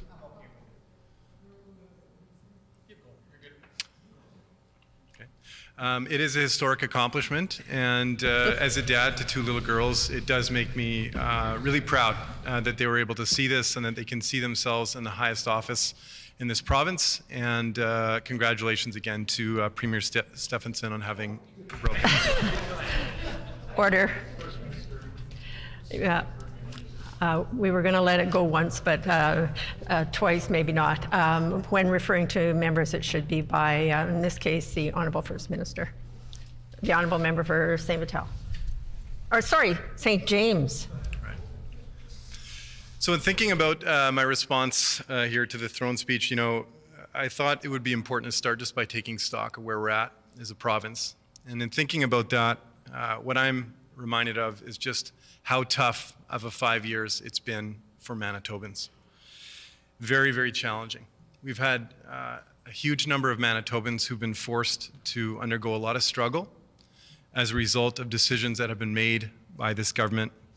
And we have heard a lot about how this government seems to want to place blame on COVID for the challenges that we're facing, but I want to be clear. We know that a huge amount of struggle and suffering has been endured by Manitobans due directly to decisions that have been made by this PC government over the last 5 years. It's clear that our new Premier wants Manitobans to forget about the last 5 years and that they really want to try to turn the page and do a hard rebrand and a reset, hopefully, I guess, with the goal of making Manitobans forget about what's been done. And it's clear that this throne speech was focused on trying to do just that. But there's a big problem for this PC government. It's a really big problem, and that problem is that, when you speak with people in the community, you speak with teachers, you speak with healthcare workers, we know that there is a huge problem with trust. This government has broken the trust of Manitobans. They've broken it time and time again, and Manitobans just simply do not have confidence in the words that are put out by this government. They know that this throne speech was a branding exercise, and that's made pretty clear by the fact that the vast majority of the things that were announced in this throne speech were just simply repackaged commitments that were put in place under the Pallister government. Manitobans know that what the PCs say is one thing, and what they do is an entirely different thing. And it's what they do when they think folks aren't looking, or once they're already in, and it's what they try to ram through that is of such huge concern with this government. The last 5 years have taught us that. We've seen that over and over again. We saw that with what they did to education. Manitobans didn't vote to have our education system dismantled, and yet this PC government tried to ram through a bill that ended up being fought against by a huge proportion of Manitobans, and I'm proud to say our caucus, and that was put to rest. They also tried to do that with hydro, selling off hydro subsidiaries. They tried to do this, they made massive cuts to our healthcare system. Manitobans learned there that we cannot trust this PC government. So we're taught to watch what they do and not what they say. That trust has been broken. We know what this PC government is about, regardless of what it said in the throne speech, or regardless of the fact that some deck chairs have been moved around here on the Titanic. We know that it's the same government that we're dealing with. And Premier Stephenson wants to separate herself. I apologize. The Premier wants to separate. It's in the notes. I'll fix this for starting on tomorrow. The Premier wants to separate herself from the record of the Pallister government and the record that they have over the last 5 years. But Manitobans know she was there. And it's hard to separate yourself when you were the Deputy Premier and the Health Minister during the darkest days in this province's recent history. And we know that Manitobans recognize that the Premier was there under one of the most horrifying failures of leadership in our health department. There at the decision-making table when this government tried to ram through education reform, which was completely refuted by Manitobans, did nothing to resist that, did nothing publicly until it became... Order, please.